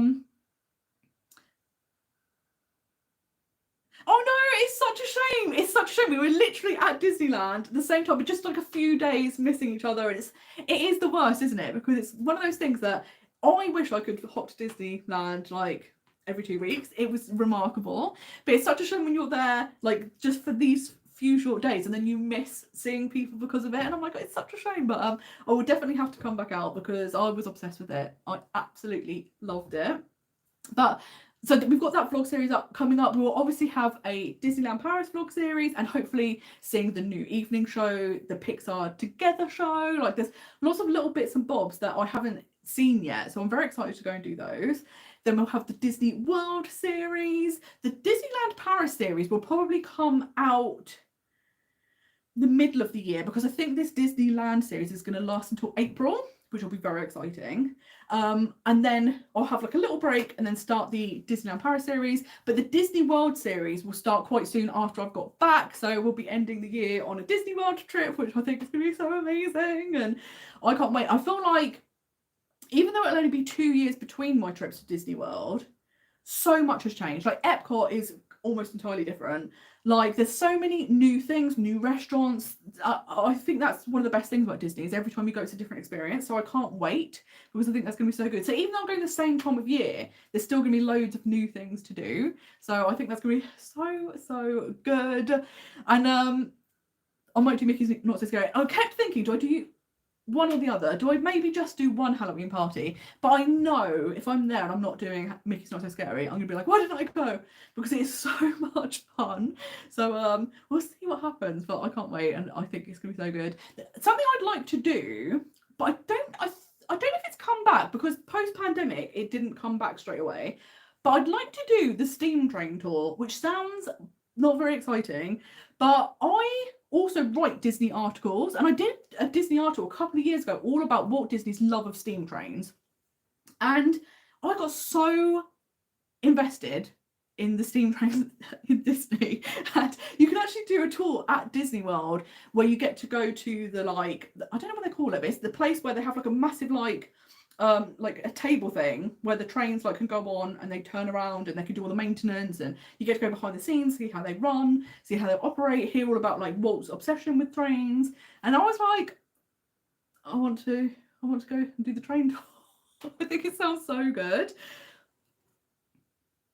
Yes, Victoria, we should do a UK get together. I think that would be so much fun because I speak to so many of you so often online, but it'd be so nice to meet up and do something. So we'll have to plan like, where's the easiest place for people to meet? Is it in London?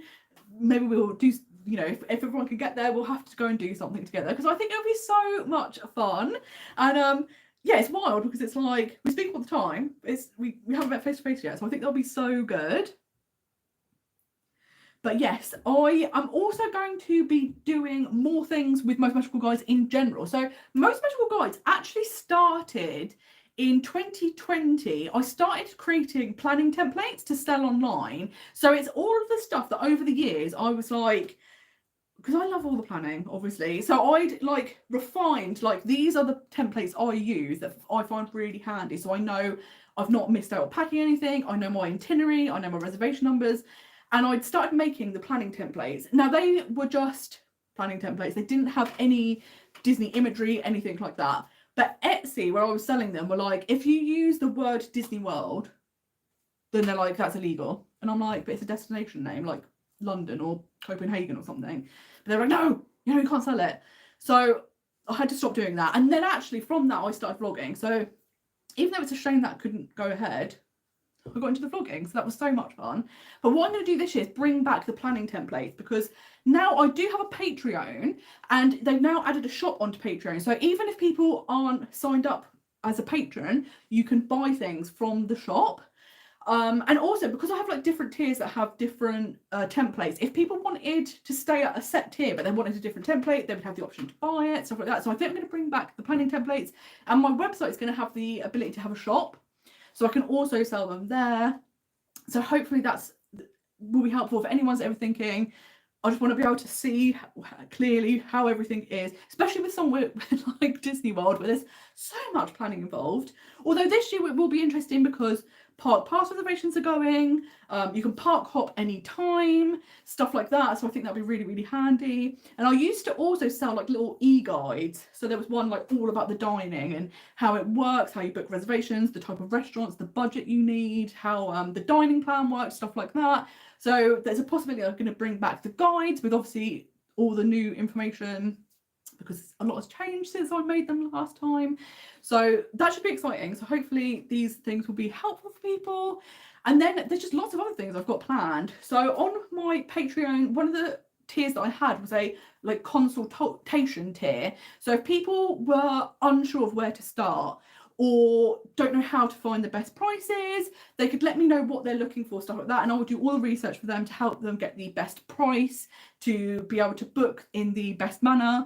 So consultations I'm going to try and launch later this year, but not on Patreon, so just anyone can book a consultation if they want, and then hopefully that will help you save tons of money and tons of time, and you'll just be getting the information so you know how to have the best trip, because you know, I've done all of the research, I've done it all, I've been spending decades looking into the best ways to do things, the cheapest ways to do things, and then I can pass all that information on and then hope you know, enhance your trip and just make it much easier to plan, because I can plan it for you and you're not having to be thinking, oh, I'm going to spend thousands of hours looking up things, and you already have the information. So that's very exciting as well.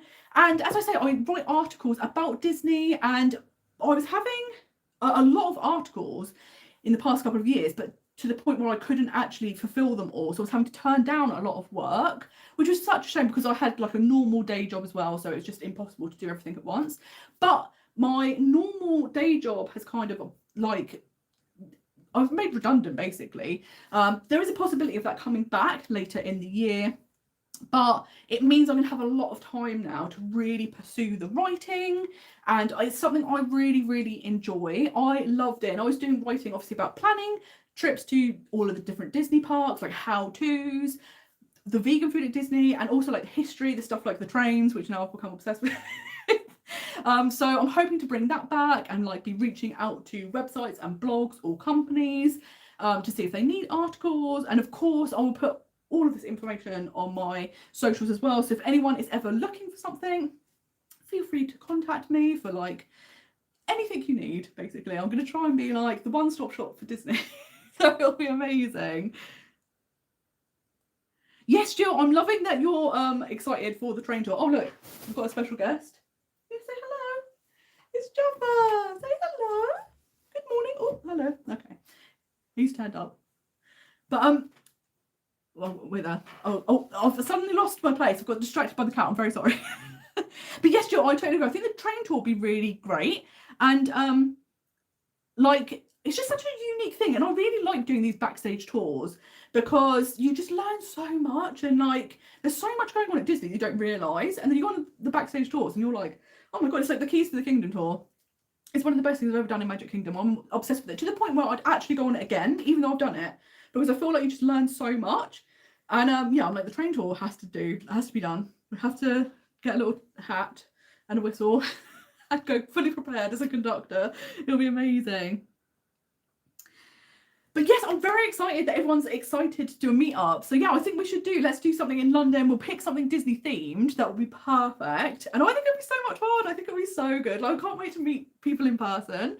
And I just think it'll be so fun. And it's so nice that like, one of the things that I didn't consider when I started doing videos, because I just thought if people are planning their trips, they might watch a video to get some tips and then, you know, go on their merry way. And I never ever thought about the fact that you end up like connecting with people and making friendships, and then there's like a whole community, and like people that watch your videos end up speaking to other people that watch your videos, and it's so nice that there's like a whole group of us now that all love the same thing, and getting to meet up in person I think will be next level. It'll be so good, so I can't wait. We'll have to plan this. We'll have to start looking up dates and things to do. I'll get on to the planning. It'll be good. Oh, Mark, that is such a good idea. Hiring the boats for Seven Seas Lagoon. That's something I've always wanted to do. So I'm so glad you're doing that. It looks so much fun. It's not actually too expensive, I don't think, if you have multiple people. I think it's like $45 for half an hour or $90 for an hour. But I think you could take up to 10 people. And how cool that firstly, you're driving your own boat. Amazing. But also the view you're getting to explore. I can't wait to hear how that is, because it's something I've always wanted to do. So I'm so glad you're doing it, and you'll have to let us know how it is, because I think that's one of those like hidden things that people don't realize you can do at Disney. But what a cool experience, like such a good take. And I don't know what time they stopped renting the boats out, or if you could have a boat and it's kind of near firework time or something like that, because that would be amazing if you're on your own boat watching the fireworks. But what a great thing to do, like, and it's just one of those strange little things that people I don't think realise you can do at Disney. Oh, the cat's going to touch the camera. No, stop. Okay, thank you. If suddenly the camera falls over, you know who it was. Yes, Jill, there is always the worry that you could crash. That is true. It'll be like the Disney Titanic, like, oh no. But I feel like I'm hoping they're pretty easy to use. One thing that I didn't do at Disneyland is the canoes, because they have these canoes. Now, I actually thought you canoed to an island, hopped off, looked around and canoed back. I was wrong. I went to the island, but you go on like a little, it was like a little raft. It was motorised, it was brilliant. The canoe, what you actually do is you canoe around the whole of the island. It's quite big. And like, I was seeing people towards the end, they looked so worn out. And you could see so many people thinking this was an error, like I should never have done this. But if you are looking for an arm workout, that's a great thing to do. But I was kind of glad after I saw the people that I was wrong, and I did not get in the canoe thinking I was just going to hop over to the island, because I think I would have been like, my arms are just I can't cope.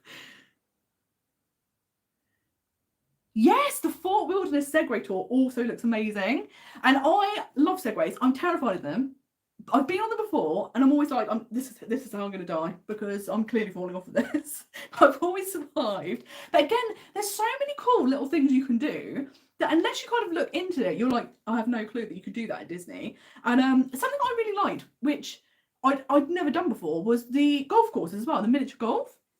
And like you get, you can go there as part of your UK ticket, and there was so much fun. They were so good. And I was like, again, I think it's one of those things. I think you can actually play actual golf as well as part of your UK ticket. I don't think you have to pay extra. I think you can go. So I'm like, there's so many cool things you can do. And we need to do more of them. We need to go and experience them, because and I think that's the nice thing, is every time you visit, you don't just have to do the parks. There are other things you can do that you've never done before, which I think is so, so cool. Yes, you're so right. You start with a budget and it goes out the window, and that is the problem, isn't it? Because you just think, oh, that looks fun, and I'll just do this, and I'll add that on, and then you're like, okay, well, the budget doesn't make any sense anymore. Just throw that out the window. But I think that's the great thing, is I do like that they have the prices online. So I'm always like, I'll add to the budget. We'll make it work. So I think that'll be really good. But yes, Jackie, you're also made redundant. I feel like a lot of businesses are probably struggling. I think like post-pandemic, there was probably like a little boom, but then it's kind of like, it's hard to get back on track and whatnot. So I think it's interesting to kind of see like the different opportunities open up. And I've always wanted to work for myself, but I've never known what avenue that should take. And when I started Most Magical Guides, it was because I actually started doing the templates to sell because of the pandemic, because we all lost our jobs for like 3 months because we couldn't go to work, and then, you know, we got taken back on when we could. And it was always like maybe a side hustle and this, that, and the other. But I'm like, but because there's so many potential elements with this, with the articles and the consultations and the templates and the vlogs, I'm like, let's see if I can do freelancing and make this kind of like the focus, and that will be really, really fun. We'll see how it goes. There's obviously loads of opportunities of different work out there, so we'll see how it goes. But I'm very excited to kind of take a deep dive, because I just love everything to do with Disney. It's like I am the Disney adult. They're like, she's who you're talking about. It's the clothing, it's the looking up all the news and stuff like that. So I think it's going to be so fun to be able to like do a deep dive into it this year. Yes, I loved Winter Summerland too. It was so fun. And the miniature golf courses are just such a great rest day idea, because I think it's knackering. If you're at Disney World for 2 weeks and you're trying to go to the parks every single day, you get so tired, and it kind of, by the end of the trip, starts impacting the enjoyment. So having rest days makes such a difference. But I love that you can still have rest days at Disney. So like going to miniature golf, or like the cinema in Disney Springs, or water park, something like that. So you're still having the Disney experience, but it's like chill, and they're so much fun. So I absolutely love going to the little golf courses, and the fact they're included and they're free is fantastic. And is there anything else that you do when you're in Orlando? Like, I sometimes, as I say, hop over to Universal. I've done NASA before, which I absolutely loved. I was blown away. Like, I knew, oh, this will be interesting, but it was so good. Like, if you ever have the opportunity to hop out to NASA, it's amazing. Although I drove and I used the sat nav, and the sat nav was like, she clearly means she needs to go to NASA, not the museum part. And I was driving on like the like federal property, and then the like police were like, "What are you doing?" And I was like, "Oh, I'm just going to see the rockets, please." And they were like, this is like the actual like NASA part. You need to go this way." And I was like, "Oh my god!" So never trust the sat nav. Like, thank God they knew I was like ignorant tourist, and they weren't like drawing guns, being like, "She's trying to break into NASA." But yeah, it was a nightmare. But I also love the outlets. Obviously, like, and I love that in the outlets they're selling stuff that they're selling in the parks, so it's not even necessarily like stock from 6 months ago, so you can get really, really great deals. And I'm like, love the outlets, it's so good. Although I feel like the Disney outlet's still good, but the outlets, the offers a few years ago were much better. You got much better deals, and obviously the difference in the exchange rate isn't as good now. I remember the glory days when you used to get $2 to a pound, and it was next level. It was like, just buy everything in America, just buy Disney, so cheap. So like, it would be great if we'd ever see that come back. Oh my gosh, Jill, yes, the 21 days with fast passes, it's like legendary trip. But like you say, you're just knackered, you're like, oh my god, I need a holiday to recover from the holiday. But I wish they would bring back the 21-day pass, because a lot of people do visit for 3 weeks, and I think it'd be really, really handy just to have that back. So I don't know if that is something they will bring back in the future, but yeah, yeah. Kennedy Space Center, never trust the sat. You know, next thing you might see me like a vlog from space, being like, I've accidentally got on the rocket because the sat nav, I just followed it blindly, and now I'm in space. So the stress of it, Imagine how motion sick I would get. I don't think any Dramamine's going to help going into space. So, like, let's hope we won't do that again. It was just mad. Oh, Mark, that's so interesting to hear that the BA website is good for splitting a holiday, because when I booked it, I just did it DIY. So I never had the experience of booking a split stay with a travel agency or an airline, stuff like that. And that's really helpful to know that it was really easy, and that you can put in the 2 hotels that you actually want, which is really, really good, because sometimes it is just easier to have a package, isn't it? It's like everything's with one person. If I've got any questions, queries, things that need changing, I'll just go to that one place.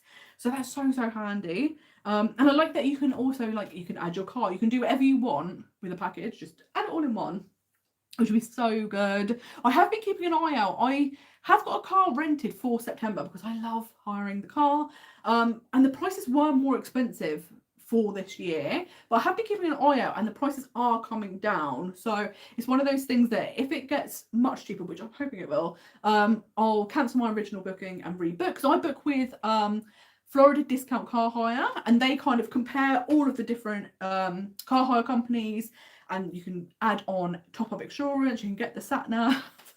Just be careful with the sat nav. And they're always really, really handy. They're really good to use, and you don't have to pay. It's until about like 60 days before your trip. So you can book, you don't put a deposit down, nothing. So if you do need to amend your trip and stuff like that, you can either contact them or cancel and rebook. And I really, really like that you're not having to pay out until right ahead of your trip, which is really, really good. I love that Jill ended up, she was on like a jungle safari in Longley. That's so funny because Longley, obviously, the whole point of Longley is you drive around in your car, but that's the thing, one wrong turn and you're now like, we live in Longley, we're not getting out of here. This is our new home. That's amazing. Oh, Mark, that's so handy that they let you know all of the different prices of the Universal and Disney hotels, so you can kind of mix and match which ones you want to book the split stay in, which is so, so handy. And I loved Cabana Bay at Universal. I thought the theming was really fun. I had contemplated, and I think the next time I do go to Universal, I'm going to stay at one of their deluxe resorts because you get the express pass. So even if you stay one night, you get 2 days of express pass. And I normally only ever do like a day or two at Universal. So I think that could be perfect. Like one night, nice hotel, 2 days of express pass, you get Universal all done, then hop over to Disney. And I think that's such a great benefit. And they look beautiful, the hotels. They look so stunning. And the Universal hotels are much more affordable than the Disney hotels. So I think it's really good, like you say, to look at doing a split stay because it can be a really great way to bring down the cost of your trip as well. So that's so handy. Oh, thank you so much, Guy. That's so kind of you to say. Yeah, me and Guy have had a few consultations already, and it's been so fun because we end up just chatting about Disney because we're both so excited about Disney. And it's just so, so fun to kind of be able to pass on the information and answer any questions people have and what's the best way to do things, the cheapest way to do things, best time of year to visit, like hotel information, stuff like that. And yeah, I just think it's so, so nice to be able to chat person to person and just get all the information, and it's so, so handy. We've had so much fun and it's been so good. So thank you so much for your recommendation. That's really kind of you. Oh, it's so interesting you went to Vero Beach because I've heard really great things about this. I love that it's a Disney kind of resort, but it's not in the parks. So you're getting like a beach stay as well, which is fantastic. Oh my God, that sounds amazing. Oh my God, they have turtles that lay their eggs on the beach that you can go and see. That's so nice. And that's a really great way to kind of have the busyness of Disney and then have like a little beach trip to relax at the end of the trip. Like, how nice. Yes, Guy, that is a really good idea. Like a little Disneyland Paris trip, like a few days in Disneyland Paris and everyone can meet up. That would be so fun because it's that thing of if you find like a great price, and then of course everyone has the ability to book for themselves, so they can book obviously what transportation works for them, etc, etc. But you know, like we're all going to be there, we can do things together, we can plan things together. I think that'll be so much fun. And yeah, can you imagine like a little Disney getaway with everyone, all having the best time together? It'll be so much fun. I think that'll be really, really good. And it's the thing, isn't it, because everyone, like, you don't always have people in your direct circle that are massive Disney fans or like get it, or they might like the idea of going to Disney, but they like they don't want to do the deep dive. They don't get like excited over the like tiny details that people like us all do. So when you're with other people that are just like, oh my God, look at this, it's so exciting. I think it'd be so good. So these are definitely things we should be doing this year. Like we should definitely do a London meetup. We should try and look at a Disneyland Paris meetup. I think that would be so much fun. And just to meet everyone in person, I think would be a dream. And it's been so good. But we haven't been here for 2 hours already, nearly. Oh, it was terrible just chatting away at people, just nonsense for ages. But what a nice way to start the new year though. It's been such a like relaxed start to the year, having a nice chat. I'm so excited for this year. I'm so excited for everyone's plans. It's been so nice hearing about everyone's trips, and it's exciting that everyone's trips aren't that far away. So it's just like very soon I'm hoping to get some updates about how they've been, what you've been doing. Yes, Jackie, I think you're so right. Like it is that thing, isn't it? Like if they're not like Disney parks people, they don't necessarily understand, especially if you're planning and like people aren't as excited about certain things as you are, and you're like, oh, but this is really exciting, and they're like, it's just a restaurant, and you're like, no, it's not just a restaurant, you don't understand. Like it's so true. So when you're with people who really get it and are so excited, it's the best. So yes, we definitely have to do a meet up, and like I said, we're in Orlando at the same time, so we'll definitely have to do that as well. And that was such a dream. Like when I was in Disneyland, I met up with Dawn and Connie, who live in California, and Dawn had seen my videos. I think actually because she's part of a Disney World solo group. So when I was doing my Disney World trip, I was posting updates in there and like what it was like visiting from the UK and stuff. And we kind of connected that way. And when I was going out to California, it was perfect that we'd actually get to meet. And her best friend is Connie. They're both annual pass holders there, although it's called Magic Key holders now. And we had the best time. It was so good meeting up with locals that understand the parks, know all the tips and tricks. And we actually got to go and visit the Grand Californian Hotel. And it was perfection. Like, it was stunning. The way it was decorated for Christmas was amazing. And then Connie came and she had like this little like material pouch that she like rolled out, and in it, and I was like, I need one of these immediately. There was like little pouches that held tea bags. And she was like, what do you want? And I was like, this is like a tea deal instead of a drug deal. It's amazing. And I was like, I need this immediately. We had like flavoured tea sitting right by the fire. It was literally iconic. It was so good. And it was so nice to meet them in person. So I think we definitely have to do as many meetups as we can, because I think it'll be so good. And just to chat everything Disney and finally meet in person, I think it'll be so fun. And you're so right. Planning is part of the journey of the trip. I'm 100% with you. I think it's part of the excitement and thinking up all the things that you could do or want to do, and like, oh my god. And I think that's kind of the spark where most magical guides came from, because I would visit Disney World, and obviously Disney World is so much more expensive and it takes so much more planning, and I'd meet people who kind of booked a package and it was like, oh, we've got our tickets and our hotel and flight and it's done, and then they'd be having a fun time, because obviously you can't be in Disney and not enjoy it.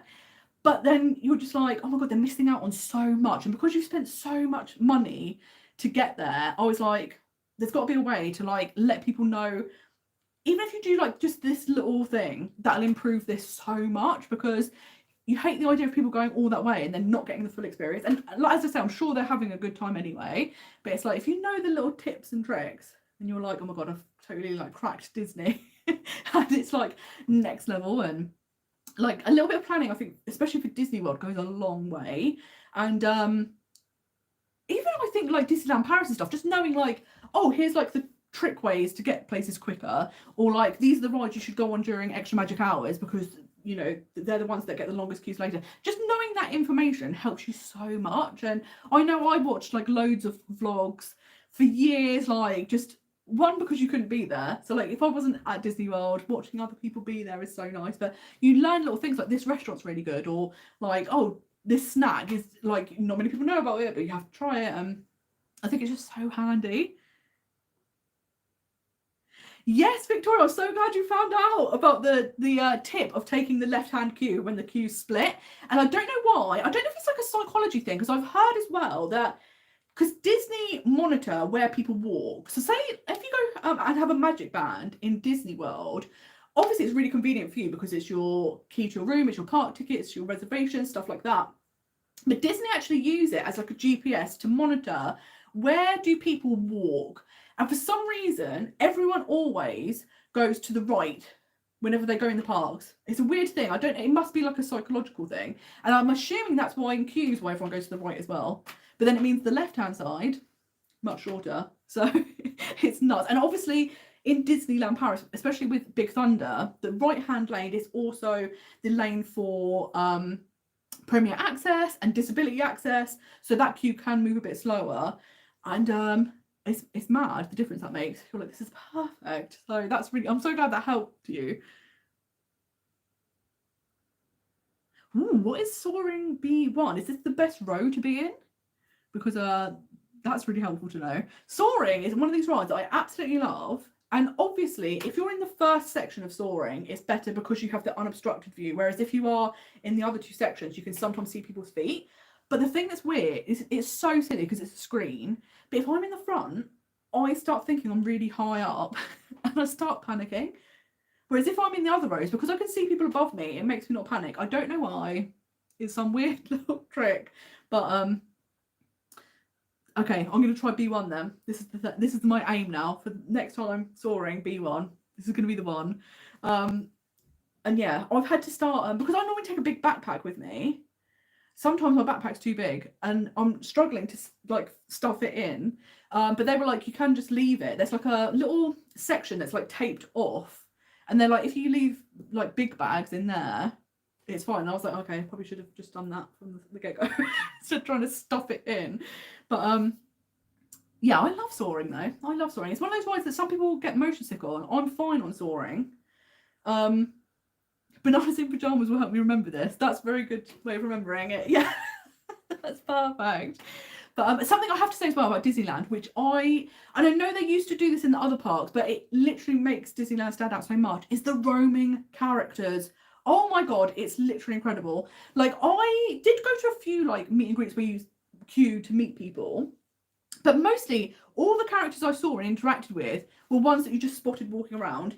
And like, there were amazing moments. Like, I was just in Fantasyland wandering about, and Mary Poppins walks in with her little band, and they got on the carousel and they stopped the carousel music and her band started playing the music instead.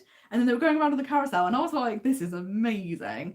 And you had all these amazing moments where you just be walking and then like Gaston would suddenly start talking to someone, and it makes the park feel so alive. And that's what I really liked about Avengers Campus in Disneyland Paris, where you have those roaming characters. Avengers Campus feels like a real place. And when you have the storyline of like you're there to be a recruit and train, and you know, you go and kill the spider bots and that's part of your training, and then if you go to the hero training center, you learn like different poses and how to do things with the superhero, and then you're out and about interacting with them. It feels real. But in Disneyland it's like that all the time, and that was like my absolute favorite part of it. It was wild. It was so good. The only thing is, there was some character I was desperate to see. I would have loved to have seen Jack Sparrow, because he looks more like Johnny Depp than Johnny Depp, which I don't understand how that even happened, but he looks incredible. And I would really have loved to have seen Grogu and the Mandalorian, although I might have burst. I would have been that excited. I would literally die for Grogu, which is ridiculous. But I maybe it was a good thing, because they'll be like, there's been some woman that's exploded, just ruined Galaxy's Edge because she's got too excited about seeing Grogu. But I absolutely loved that. And it was great that you didn't always get a photo with the character, but you'd have like an interaction with them. And I think those are the memories that you go away with. And often, because they just pop up, and even people like Mickey Mouse, he'd just pop up and there'd only be like 5 people in the queue. So it was so much quicker to meet characters. And I absolutely love it. And I know they used to do it in the other parks, and I think that's kind of like gone now. But I wish they'd bring it back, because it was so special. Yeah, Mark, it's funny, isn't it? I'm the same as you. I can do soaring and flight of passage and feel fine. But then other rides, I'm like, I absolutely cannot cope. One ride that I haven't been on, because I assume it will make me feel ill, is Smuggler's Run. And like, I know a few other people that have been on it that are kind of similar, and they're like, oh yeah, it made me feel ill. And I'm like, yeah, I think I'll skip over that. But it's funny, isn't it, that some rides you're totally fine with and other rides you're not, and you just never know. Something that I was very proud of myself is I love the Tower of Terror. It was always like one of my ultimate rides, and in the past couple of years it's made me feel motion sick. Like, I went to Disneyland Paris, well, it must have been in 2021, and I felt ill for like 2 hours afterwards. Like, I couldn't go on anything, and I was like, this is awful. But when I was in California, I was like, right, this has been changed to Guardians of the Galaxy. I want to see the difference. I'm going to have to just brave it. So I took motion sickness medication. I had my little Emmy-term wristband thing that electrocutes you. I was like, I'm going to go fully in. And I'm so glad I did, because it's such a different experience. Even though it's the exact same ride, the theming changes the experience massively. And I love that the Tower of Terror, where it's creepy, you're already on edge, and it makes the ride so much scarier. But Guardians of the Galaxy, the theming's really fun. So even though you still have that feeling of the drop and whatnot, it's a more fun experience. And it was like a party, and I really, really liked that, you know, how different they were. And obviously people are very worried that the Tower of Terror in Disneyland Paris could be changed to Guardians. And I hope it doesn't, because I do love the Tower of Terror theming. And I think I actually like the one in Disneyland Paris more than the one in Disney World. But I enjoyed Guardians much more than I thought. I thought I was going to poo-poo it immediately and be like, no, it doesn't compare. But I was like, actually, it's really fun.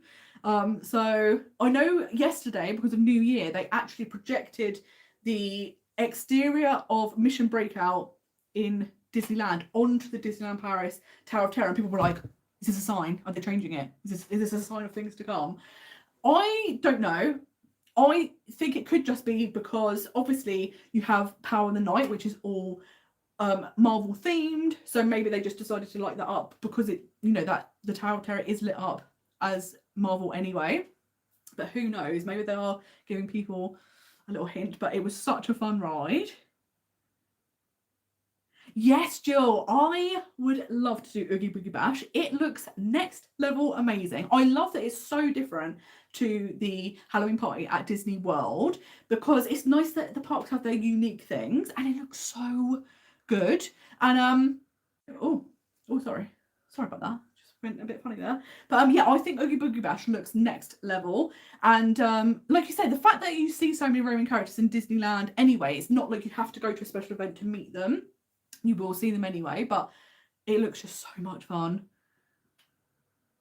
Yes, so that's really interesting, Jackie, to hear that the Tower of Terror in Disneyland Paris made you feel ill and the one in Disney World didn't, because I've always been fine on the Tower of Terror, and then when I went on the Disneyland Paris one last time and it made me feel ill, I then didn't bother going on it in Disney World because I was worried. But I think because it's quite a different ride where you kind of have the bit where you go forward and stuff like that, I feel like the drop sequence is different in Disney World and I feel like I would manage better. So I'm really glad to hear you say that because I'm like, I think next time I'll just have to be brave and do it and see how it is. And it's even stuff like Space Mountain I never ever go on in Disney World because I'm like, dark coasters now, can't cope. But then I know it's not a dark coaster, but when I was in Disney World, I was on the Disneyland, Matterhorn, loved it. I mean, it's rickety, but it was so fun.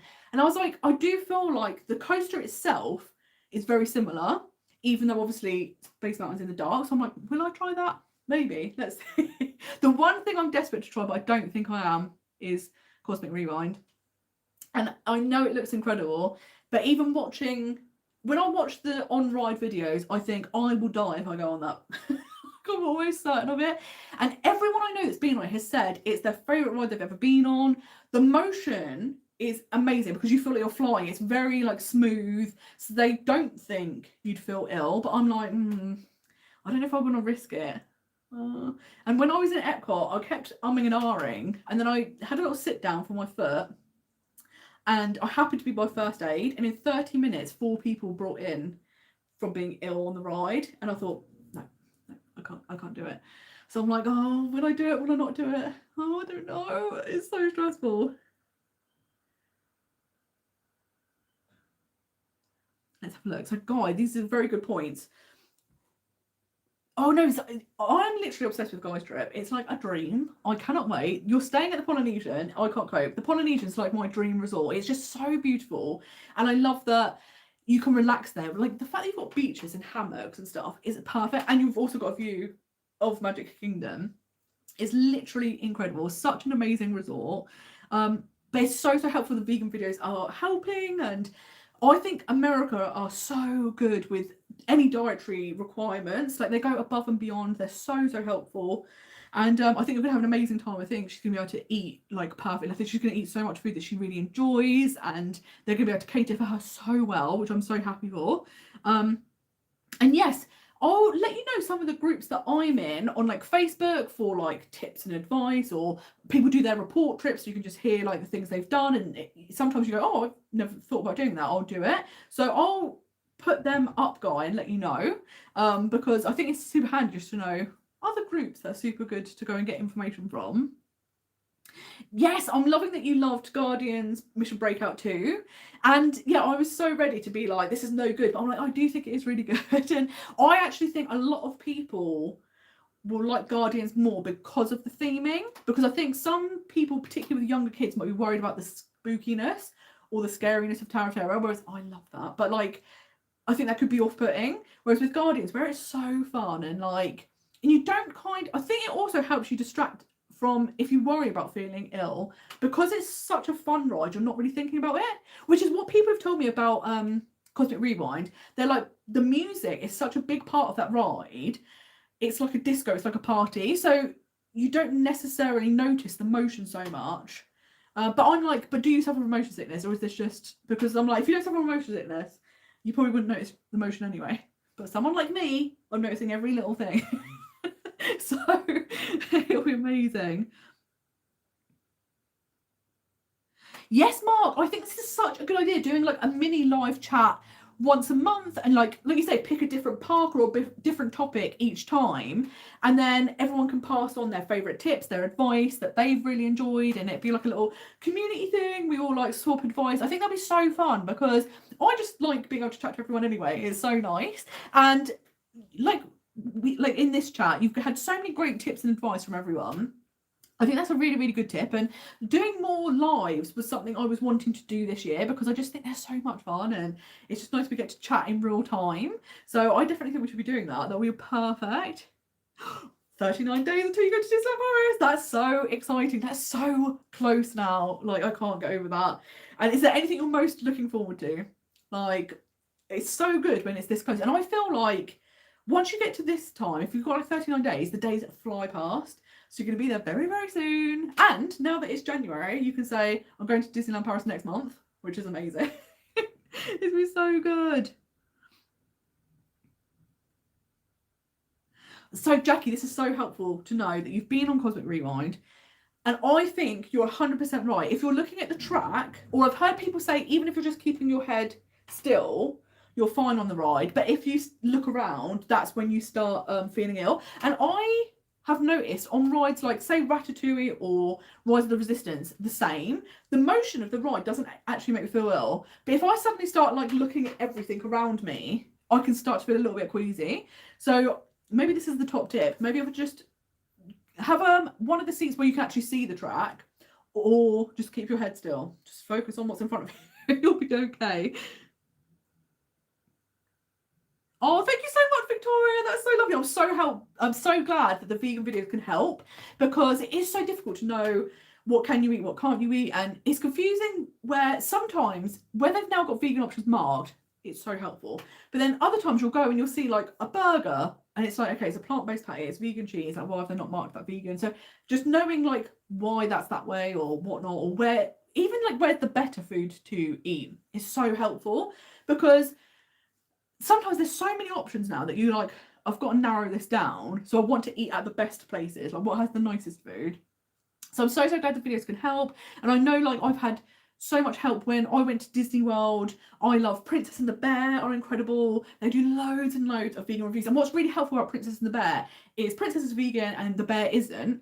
And if you're traveling with people where you have mixed dietary needs, I think the videos are so helpful, because then you can find out how the experience is for everyone, which I think is really, really good, because sometimes it'll be good for one person and not the other, stuff like that. And there's a really great website and also YouTube channel called The Happiest Vegan on Earth, which is a great name for Disneyland, and she does amazing reviews. And the great thing about Disneyland is there was too many options. Like, I had to miss out on loads of food because there was just too much great vegan food, and I'm like, what a great predicament to be in. Like, there's too many good options.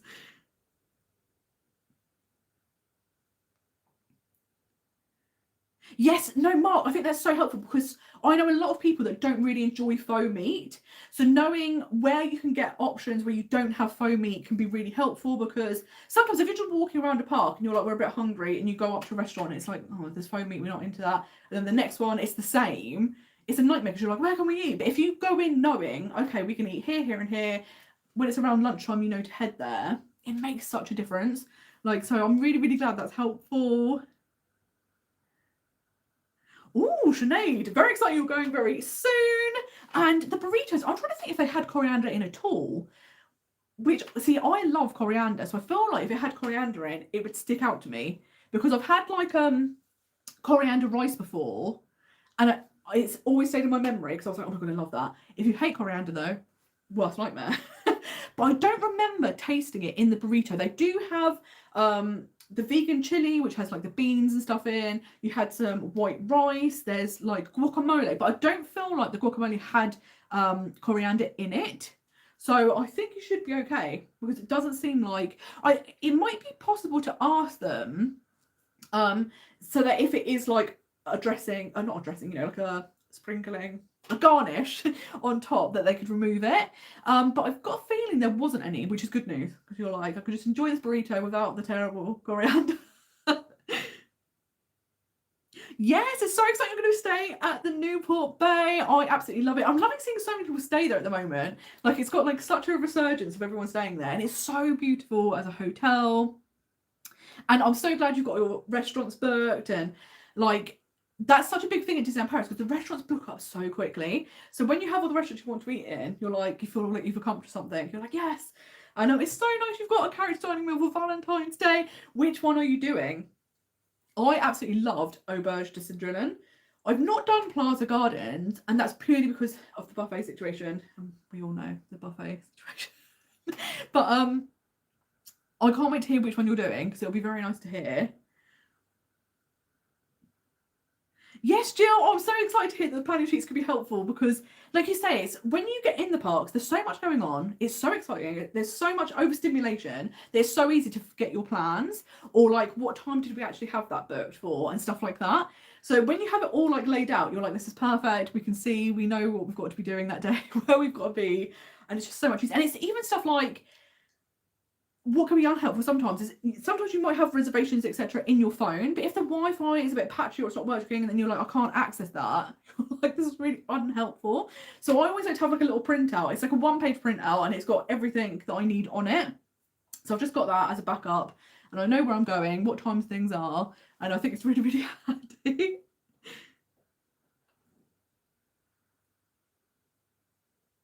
Yes, Kira, I think you're so interested. It's such a good point because I'm the same as you. I don't actually mind the faux meat, but sometimes it is kind of like, oh, we just don't know what to do, so we'll just do a faux meat dish. Sometimes I think that they're being clever in they're like, oh, so say like if we have a faux meat burger, more people, even if they aren't vegetarian or vegan, might try that because it's something that's familiar to them. But the problem is, I think sometimes the faux meats can be really good now. Like I went to Silver Spur Steakhouse. And they've changed the menu description now, but at the time it just said a vegetable skewer. And the waitress turned up and there was like meatballs and sausages. And I was like, are we sure this is vegan? She's like, yeah, it's fine, it's vegan. But she didn't say it was vegan meat, she just said it's vegan. So I was like, okay. And then I tasted a little bit of the meatball and I was like, oh my God, that's meat. Oh my God, what am I going to do? And then I called the lady over again and I was like, I'm really sorry, but you've given me meat. And she's like, no. And I was like, this is awkward because I don't want to like accuse you of lying, but I'm pretty sure that's me. It wasn't. It was just very, very, very realistic faux meat. But it can be almost off-putting if you're not used to it. If you've spent many years avoiding meat, you're like, oh, I don't like it now.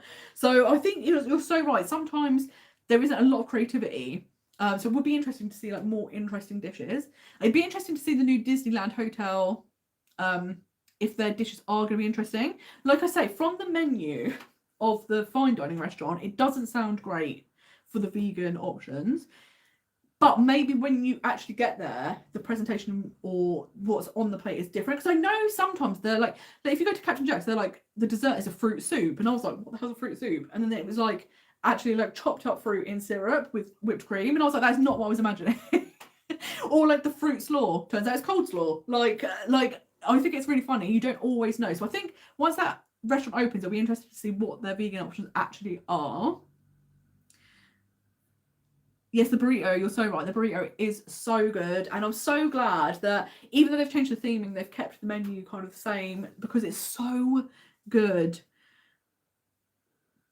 But yes, you're right, Mark. It's hard sometimes just to find like good veggie dishes that are vegetables, they aren't faux meat or fish or stuff like that. So I'm glad that they do have that option. And it's nice because you then have the variety. It's not like there's only one, the cat's bag, there's only one place that does like a no faux meat option and then everything else is faux meat. I'm glad that they do have multiple options now. And some of my favourite options actually are those things. Like the chili from Last Chance Cafe is incredible. The chakalaka in Hakuna Matata I really enjoyed. When I had it, unfortunately, it was a bit cold. I'd like to get it again to see what it's like warm because I really enjoyed the flavours of it. So I'm loving when they have options like that because you're like, this is perfect. Or the fact that the whole of Captain Jack's menu is no faux meat, I think is amazing. Same with Manhattan, and you're like, this is brilliant. I'm really sorry, this keeps falling off my head.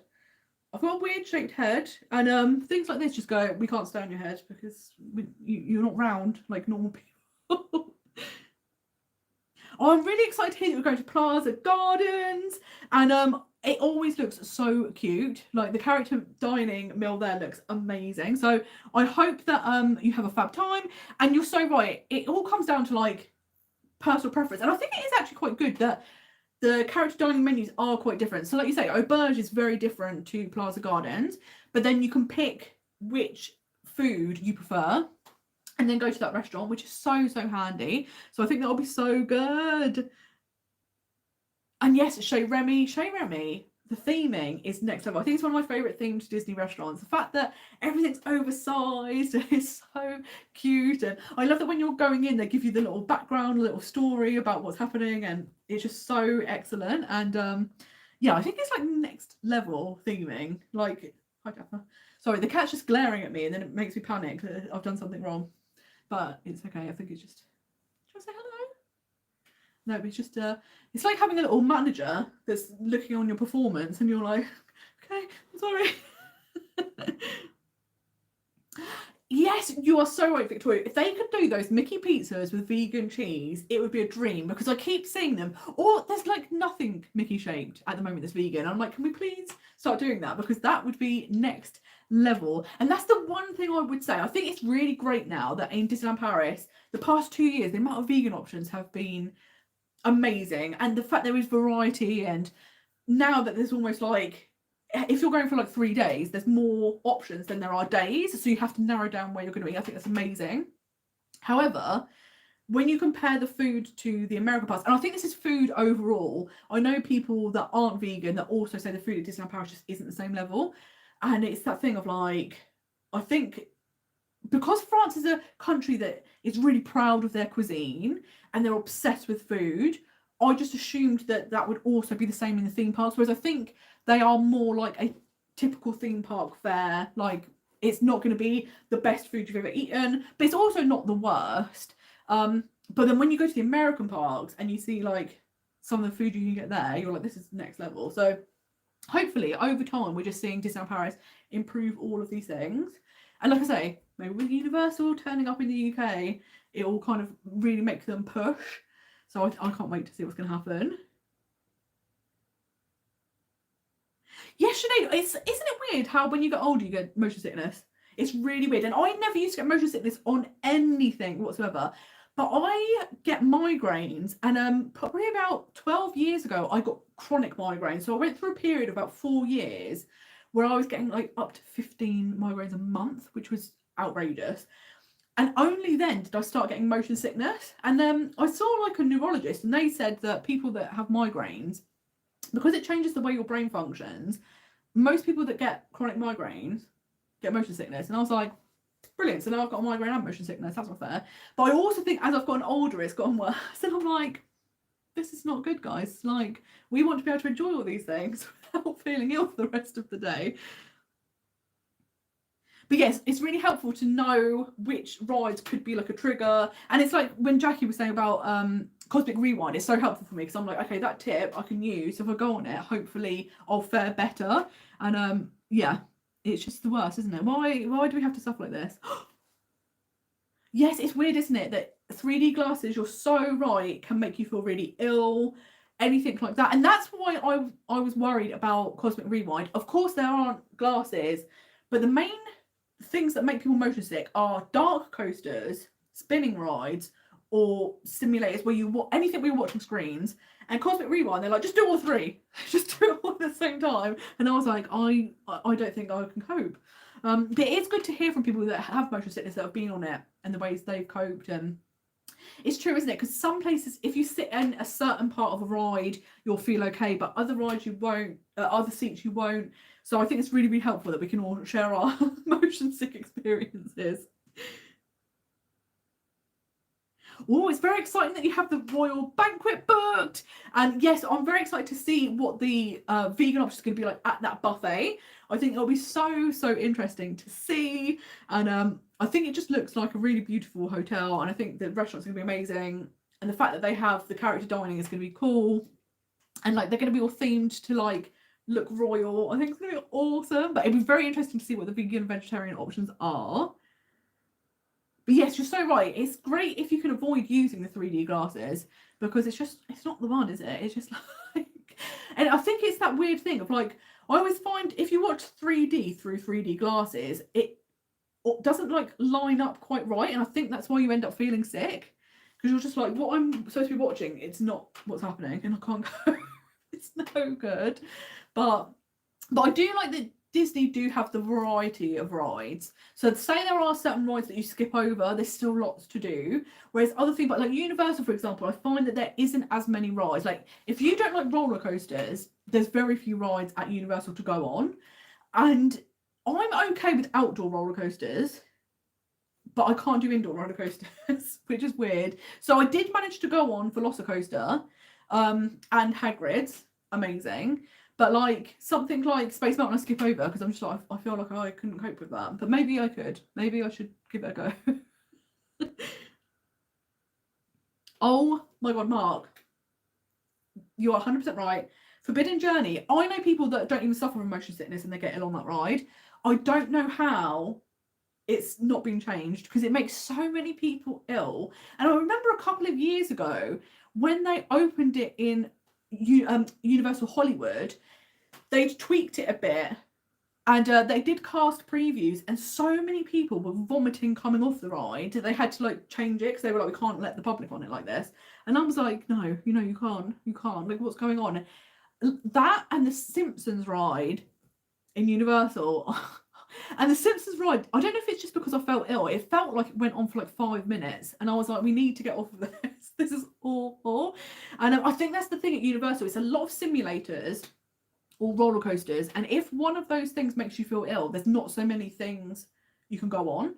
But yeah, 100% right. Universal, they can leave that in Florida. Please don't bring that to the UK. We'll have a different ride. It'll be amazing.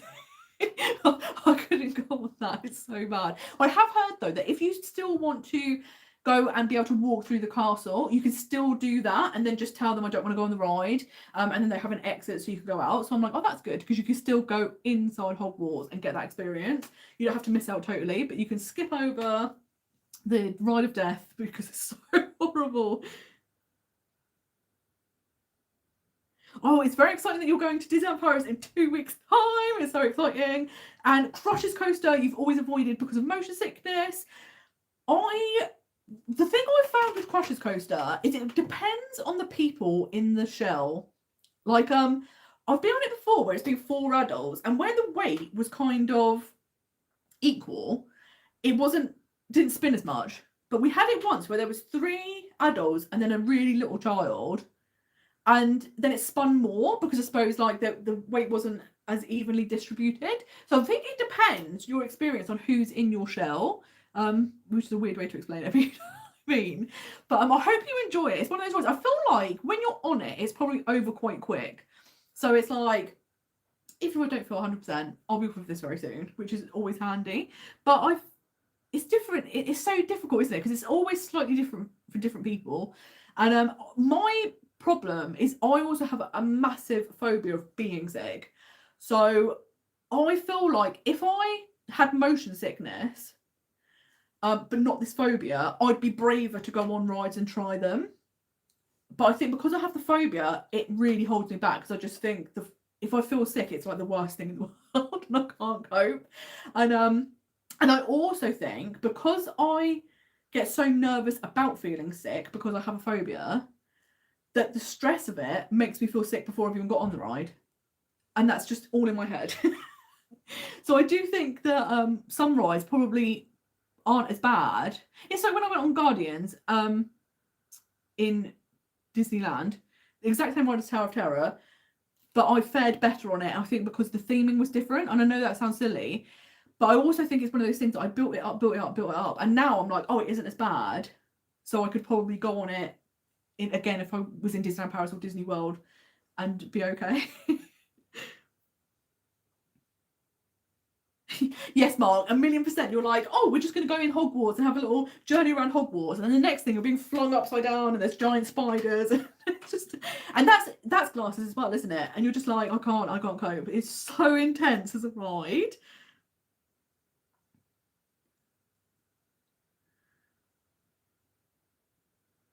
Oh, you like the air on a ride compared to a simulator? So like you mean as in being able to feel the air? I think that probably makes a difference as well. And like you say, simulators, it's just so difficult, isn't it? Because some of them, like Flight of Passage, I think is really well done, because like the movement you have matches the screen really well. But if it's slightly off, then it's just like, oh no, I can't cope with this. But yes, the Frozen expansion is very exciting, coming to Disneyland Paris. There's no date set at the moment, and it's just a generic 2025 is when people are thinking it's going to be done. It's one of those things that it looks like at the moment there's still quite a lot that needs to be done. But of course, we're still well over a year away, and a lot can happen in a year. So I would imagine they would want to have it open by the summer. So I would imagine it will probably open late spring.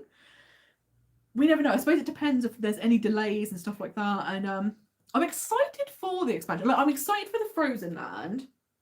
I think the only thing I think is really funny is they're saying, like, we're doubling the size of a park. But actually, the expansion, 90% of it is a lake. So I'm like, you've doubled the size of the park, it's 90% water. That's not really an expansion, like, to me. So I'm really excited for Frozen Land. And we're hoping that there's going to be another land as well in the future. Could be Lion King, that's the rumour everyone's going for. I would like it to be something like the Lion King that's unique, because I think we are seeing at the moment a lot of lands being replicated around the world in different parks. And I think it's kind of a shame, because it's kind of like, if you visited it in one place, there's no need to visit somewhere else because it's the same. So I think it'd be great if they had a land unique to Disneyland Paris. The Lion King would be amazing. I was always surprised that they didn't do Beauty and the Beast in Disneyland Paris. Obviously, you already have that now in Tokyo, so I don't know if they would do that because you've already got it. But I can kind of see why they've shelved Galaxy's Edge, purely because they'd either have to really downsize it, or they would be spending, I think the cost of Galaxy's Edge is rumoured to be $500 million to make, and Disneyland Paris would not get that money back, I don't think.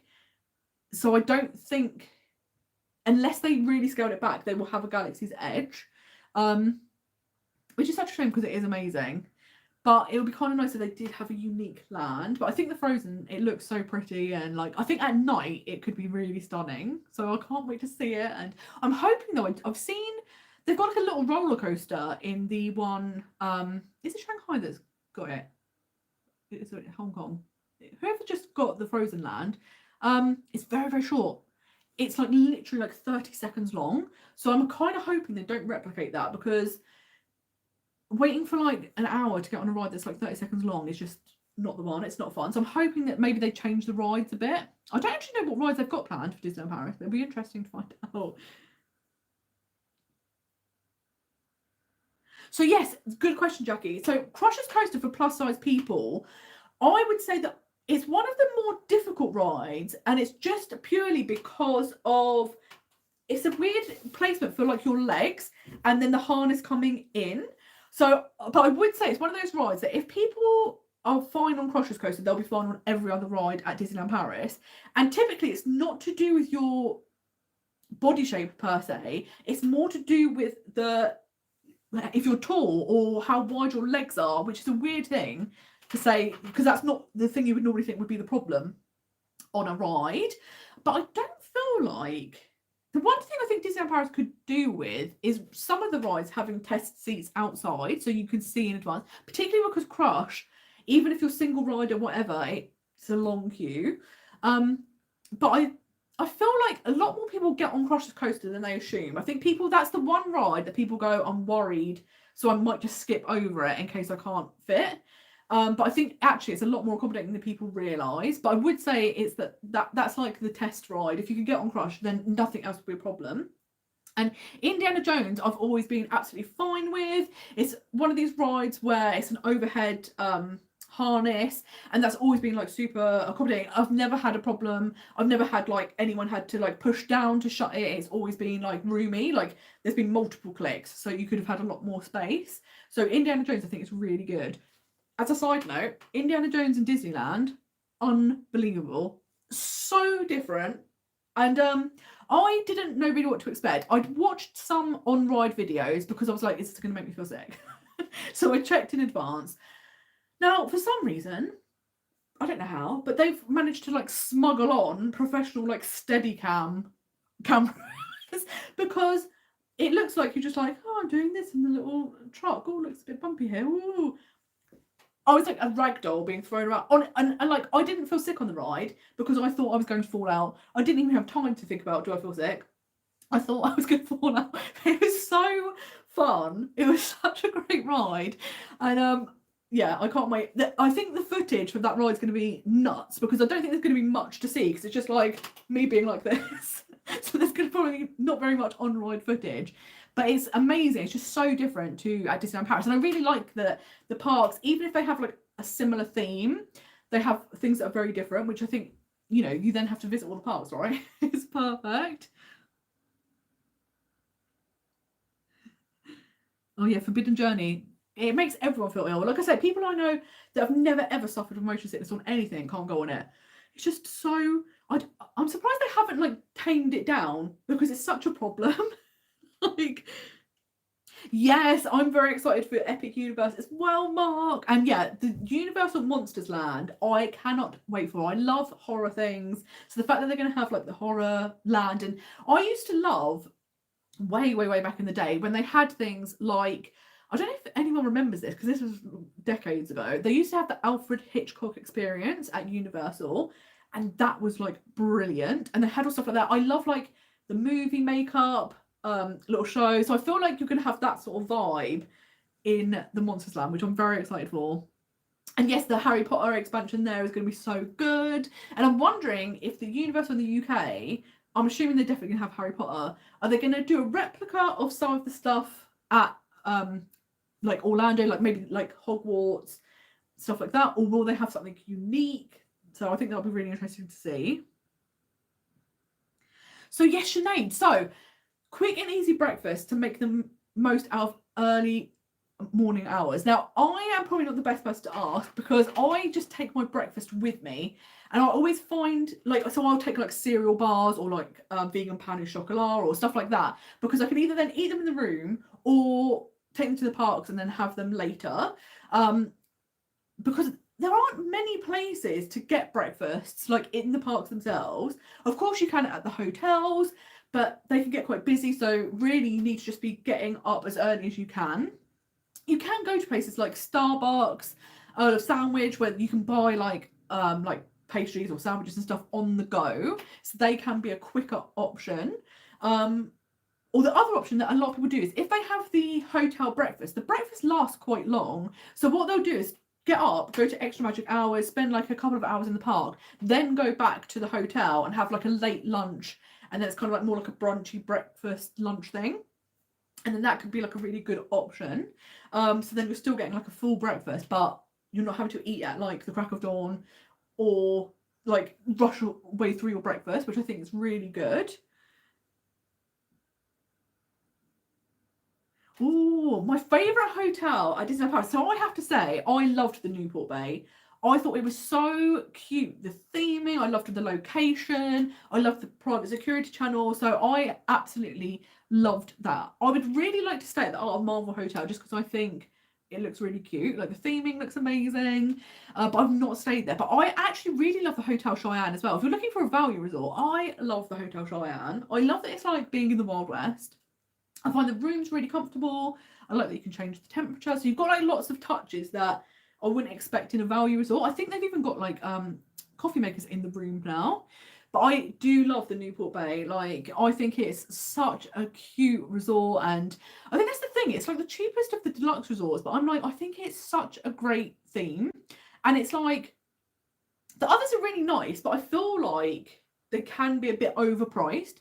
Whereas the Newport Bay, it feels deluxe, it feels luxurious, but it also feels like value for money, which I think is really good. And one thing that I wish I'd done is, obviously you've got the swimming pool and the sauna and all of those amazing things, and I didn't get time to do that.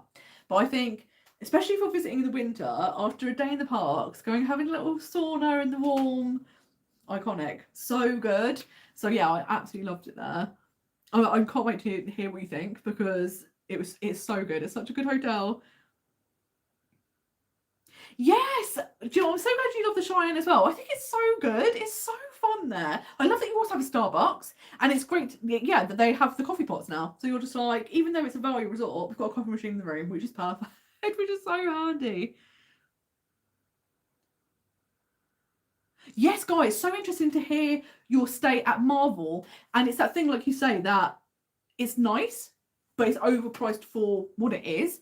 And I think they're really relying on the fact that Marvel fans will want to stay there, so that they can kind of push the price up, because if you really love Marvel, you're going to want that experience. But like you said, if you're not a massive Marvel fan, you're like, oh, it's nice here, but maybe it's not hitting the price for what you're getting.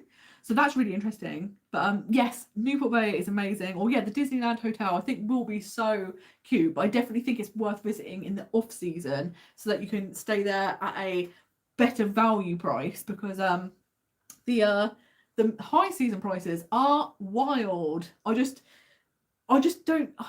I couldn't. Even if I won the lottery, I don't think I would pay £6,000 for 2 nights at Disneyland Paris, because I just think, like, as nice as it is, it's not the value for the destination. Like I said, like in Disneyland itself in California, the same hotel, like the Disneyland Hotel there, is £6,000 for 6 nights. But then the parks are like 3 or 4 times the size. Like there's like triple the amount of restaurants. There's like triple the amount of rides. So you're like, oh, I don't think £6,000 in high season is quite. But maybe that will come down. Maybe it's just because it's relaunching. It's the Olympic year. I think the Olympic year's really pushed the prices up at Disneyland Paris. Maybe it'll come down a bit. So fingers crossed, that would be nice. Oh, this is a great question. Who designs the rides? So I think the coolest job at Disney are the Imagineers. So these are people who are both super creative, have an amazing ideas, but also have like engineering backgrounds. So they combine the two. If you love anything to do with the rides or finding out about like a specific attraction and like who designed that and stuff like that and all the behind the scenes stuff, definitely watch Behind the Attraction on Disney Plus. It is incredible. Like you get all of the information. They actually have the Imagineers that designed that specific ride. They're interviewing them. You get to hear about the history of the rides. It's so good. And there's also an amazing series called The Imagineering Story. I cried at every single episode. It was amazing. And it was kind of like the history of the parks from like Walt's inception of them up until modern day. And like, I love that kind of people have favourite Imagineers. My favourite Imagineer was Joe Rohde, who's now retired from Disney, but he did a lot of the things. Like he designed the whole of Animal Kingdom. He was one of the people that oversaw the transformation of Tower of Terror into Guardians. He's just done so many things at Disney, and I love Joe Rohde. One of the things that I'm really sad that I didn't get to do, and if the pandemic hadn't have happened, I think I would have been able to do it, was you used to, I think it was once a month in Animal Kingdom. It was a special experience, but you could pay for a like 3-course meal at Tiffin's, and there would be like, I don't know, 15 people there, and Joe Rohde would join, and you get to talk to him about like how he designed Animal Kingdom and all his stories. And I was like, oh my god. And that was something that was on my list to do. Then obviously the pandemic happened, Disney was shut, and then a lot of the like legendary Imagineers, because they were more advanced in their careers, they decided instead of having younger people be fired, they would take redundancy. So people like Joe Rohde left the company. I'm like, oh my god, I would have died to have done that. And they used to actually do Dine with an Imagineer. So you didn't know who you were meeting, but you would have someone that either designed the rides or maybe worked in the costuming department or something like that. Someone that works in Disney, and you'd get to talk to them about their job. And I think that's so cool. And it would be amazing if that came back. So Newport Bay does have a kettle in the room, and it also has a coffee machine with some little pods, so you could do that. They're hidden. I can't even tell you how long it took me to find them, because basically you've got like the TV and there's like a unit where you've got the drawers underneath, and they make it look like, you know how when people used to travel in the old days where they'd have like these big, like almost like, you know, like on the Titanic, and they would like open a big box and like all their clothes would be in there. They've kind of designed the TV unit to look like that, but right next to the TV there's like 2 panels, and if you press them, they open, and that's where you find some of the like kettle and stuff like that. I could not work that out for the life of me, and I just thought, I've got a coffee machine, but I've got no pods. I don't know what I'm doing. I don't know, it's just well hidden. So that is a top tip. Sometimes I think the housekeeping leave it a bit open so that you know that opens, but mine wasn't when I first arrived, and I was just like, I don't know what I'm doing. And it was like being on the Crystal Maze. I was like pressing everything, like, where's the secret wall? It was amazing. Yes, Guy, the £6,000 in the height of summer was crazy. I do know that in the winter months it's about £1,000 a night, so it's much cheaper. It's about a third of the price, which is handy. But yeah, I was like, £6,000 for 2 nights is wild. And I don't know if that is because I think the person was looking for this summer. So I think if you're visiting this summer where it's the Olympic year, it's definitely going to be like crazy prices. And then maybe it will calm down a bit. And I suppose there is the excitement of it's been shut for so long that people were just desperate to visit in like the summer holidays, stuff like that. But if you can visit in the quieter months, it's much more affordable. And but I think it's going to be an amazing experience. It looks beautiful from like all the images they've released so far, so I think that'll be fantastic. But and it's not long now. It's only a few days, well, you know, like 20 something days until it opens. Now we are in 2024. It's coming very soon, so I can't wait to start seeing people's reports of having stayed there. I think it'll be so cute. But yeah, the pricing is wild, and I just think, no, I don't know. And that's the thing, when you think about £6,000 for 2 nights, or do you go to California or Disney World, and then you just think there's no comparison, because those places you'll be able to stay for longer, and it, you know, it's just mad, isn't it? Yes, see, you've got an amazing price, Jill. Like, that makes such a difference, doesn't it? And the fact that you can split it between more people is perfect, because then actually it becomes affordable. It's not like completely out of reach, which is fantastic. But yes, when I saw the 6,000, I was like, don't, because when I was looking at California and they said £6,000 for 6 nights, I was like, on what planet am I existing on? I couldn't believe that, considering the hotel I ended up booking was £940, and it was literally, my hotel was actually probably closer, because the way the hotels are in Disneyland, like, there's one that is right next to California Adventure, which is perfect, and it actually has its own private entrance, which is perfect. But if you stay at the Disneyland hotel, it's at the very end of the resort, and you have to walk through downtown Disney to get to the park. So actually it was closer to walk from my hotel than the Disneyland hotel, but it was 6 times cheaper than the Disneyland hotel. So it's mad. It's crazy. I don't know how they're working it out. Yes, I think you're so right. Like, it is a dream to get to stay at the Disneyland hotel, and I think the one in Paris is going to be fantastic. The fact that they have made it really exclusive, I think, is really nice as well. And it's definitely a bonus for staying there, because, you know, like I say, you're not just going to have people in like taking photographs and whatnot. It's just going to be the resort guests, and it's like a thing, isn't it? I think it's like a bucket list thing, and you're like, I've always wanted to do it. We've got the opportunity. We're going to do it, and it's going to be amazing. But yeah, I think that's the thing. Sometimes you just have to do it, don't you? You're like, if we've got the opportunity, it has to be done. And that's the thing. Like I said, California, I wasn't really planning on going, and the price was right, and I was like, this is a sign. And I think you found like an amazing price for the Disneyland hotel, so I think you have to go. And I can't wait to hear all about it. I think it's going to be amazing. And the fact that you're going in June is perfect, because that's like a higher price time of year, so you've got a really, really great price, which I think is amazing. I've seen people who were looking for January 2025, and it was still well over £2,000 for 2 people in January. So I think you've got like a steal. It's like perfect. So I can't wait to hear how it all is. But it's bonkers. I can't believe, oh my god, we've been going for so long. I've really got to stop talking so much. But we have had the best time. Shall we say, like, would you like 5-10 more minutes? So then if you do have any more questions, you've got time, rather than me just being like, bye, I'm leaving now. So yeah, if you do have anything else, do type it, and then I'll let everyone get on with their day. Like, I can't believe we've been chatting. This one's been lovely though. It's been so nice, such a nice start to the new year. What a great way to start 2024. Yes, Sinead, it is the worst, isn't it, when you're visiting and some of the rides you really wanted to go on are shut. Our March trip is the same. Thunder Mountain's shut, Haunted Mansion shut, and I'm like, oh no.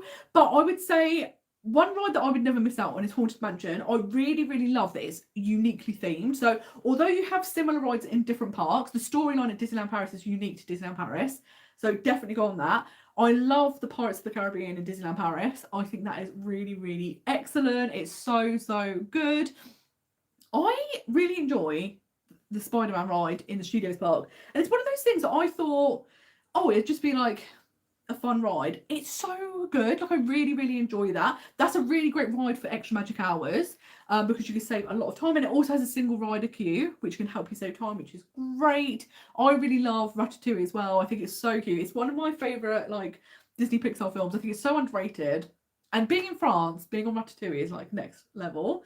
But what other rides in Disneyland Park I really like? I know it's very short, but I do like the Indiana Jones ride, because for me it's like thrilling, but not like overly thrilling. So you're not like, I'm gonna go on this and be absolutely terrified. And it's also very short. So I kind of like this, kind of like the middle ground. If you do like thrill rides, Space Mountain is an absolute must, because that version of Space Mountain is definitely the best in the world. Like, it's incredible. It's so, so good. Oh, thank you so much, Victoria. Thank you for joining, and all of your amazing comments and questions. It's been so good. And yes, we absolutely need to do this meetup. I'm going to go start planning it, and we'll arrange something. I think it'll be so much fun. And yeah, I think the lives once a month is such a good idea as well, because we can all just have a little chat and swap our tips and tricks. So yes, Jackie, at the moment, I will try and find the current list of planned refurbishments at Disneyland Paris and send it over to you, so you know what will be open when you're there or what's closed when you're there. I know that some of the rides are shutting at the end of January, the very end of January. I think like Big Thunder shutting at the end of January. But that's, if the refurbishment is taking a lot longer than anticipated. Like, normally it's like a couple of weeks, but it's going on till like the end of March. So I don't know why it's taking so long. But I will find that list and let you know, because yeah, it's helpful. It's helpful to know which rides aren't going to be open, because you're like, this isn't fair. But it's the worst. But the good thing is there is so much to see and do that if something is shut, there's still plenty. And something I really like about Disneyland Paris is how many shows they have, particularly in the Studios Park. There are so many shows, and they're all so good. And the one show I've never done is the Frozen show. That's either been closed or always sold out when I turn up. So I'd really like to actually get to see that. And like I say, I haven't seen Together, the new Pixar show. I love Mickey and the Magician. That's going to be shut when I'm there next time, but that is amazing. If you have the chance to see that, it's next level. And it's about 30 minutes long. It's really, really good. And as we all know, I love Disney Junior Dream Factory, and I know it's for literal children. I love it. It's so good. And it's one of the shows that typically you can always get into. It's not like the other shows where like they sell out very quickly and they're like, we can't take any more people in. So if you're ever wanting a little show, Disney Junior Dream Factory is where it is. Oh, thank you so much, Mark, for joining. And it's been amazing to hear all your comments and your suggestions, and very excited to hear about your trip. I'm like, I can't wait to find out more about it. Like, it looks so much fun. And yes, no, it's been so good. Thank you, Jackie. It's been amazing. And we will have to plan all of these get-togethers, because I think it's been amazing. And yeah, thank you for the suggestions of that, because I think it's perfect. And there's so many things that I want to do with Most Magical Guides, and you're like, oh, would that work? Would that not work? So it's really great to hear what you want as well. And then it's like, this is perfect, because I've been wanting to meet up, and now we can do the meetups. So it'd be so good. But thank you so much, Shane. It's been so good to speak to you all. And yeah, I hope you have an excellent rest of your day and a nice start to 2024. It's not sunny anymore, which is, you know, typical British weather, but it's, you know, we move, it's fine. We're having a good start to the year. But yeah, as I say, Wednesday, the haul video is coming out. Cannot wait to share that. Very soon the Disneyland videos are going to be all going live. It can't be good. And that's what I'm going to go do the rest of the day. I'm going to go edit some more Disneyland videos, and I cannot wait. Yes, Pamela, I have actually heard that the Galaxy's Edge was scrapped from the Walt Disney Studios Park, but could be coming to an expansion of Tomorrowland, which that would be amazing, because it actually makes sense to have it there, because it fits. You've already got like a lot of Star Wars in that part of the park. So that would be very exciting, because it would be the best fit, and it means we would still get a kind of Galaxy's Edge experience. So I hope that's okay. So I know someone kind of did a sneaky pick that they were queuing for Space Mountain, and there were some Disney Imagineers that had like plans, like drawings, and they took like a sneaky illegal pic over their shoulder of Tomorrowland with some sort of Galaxy's Edge behind it. So they've never given any more updates about that, but it looks like it's something they are considering. So that would be an amazing option if they've scrapped it from the Studios Park, if it did come to Disneyland Park, where they'll be so good. But yeah, Happy New Year to you all. Thank you so much for joining me. It's been a dream. Like, I have no idea how the time has gone this quickly. It's been wonderful. But thank you so much for joining me. I'm very excited for this year. I think it's going to be wonderful. So many amazing plans. I'm so excited that with Most Magical Guides, we're going to be able to do more things with the meetups, the more lives, like the more interaction. That's what I'm really looking forward to. So thank you so much for joining, all your amazing comments. And until next time, I hope you have a most magical day. Bye-bye. Oh, this is the awkward bit where I never know how to stop the video. Okay, we just ignore this bit. We just pretend that this isn't happening.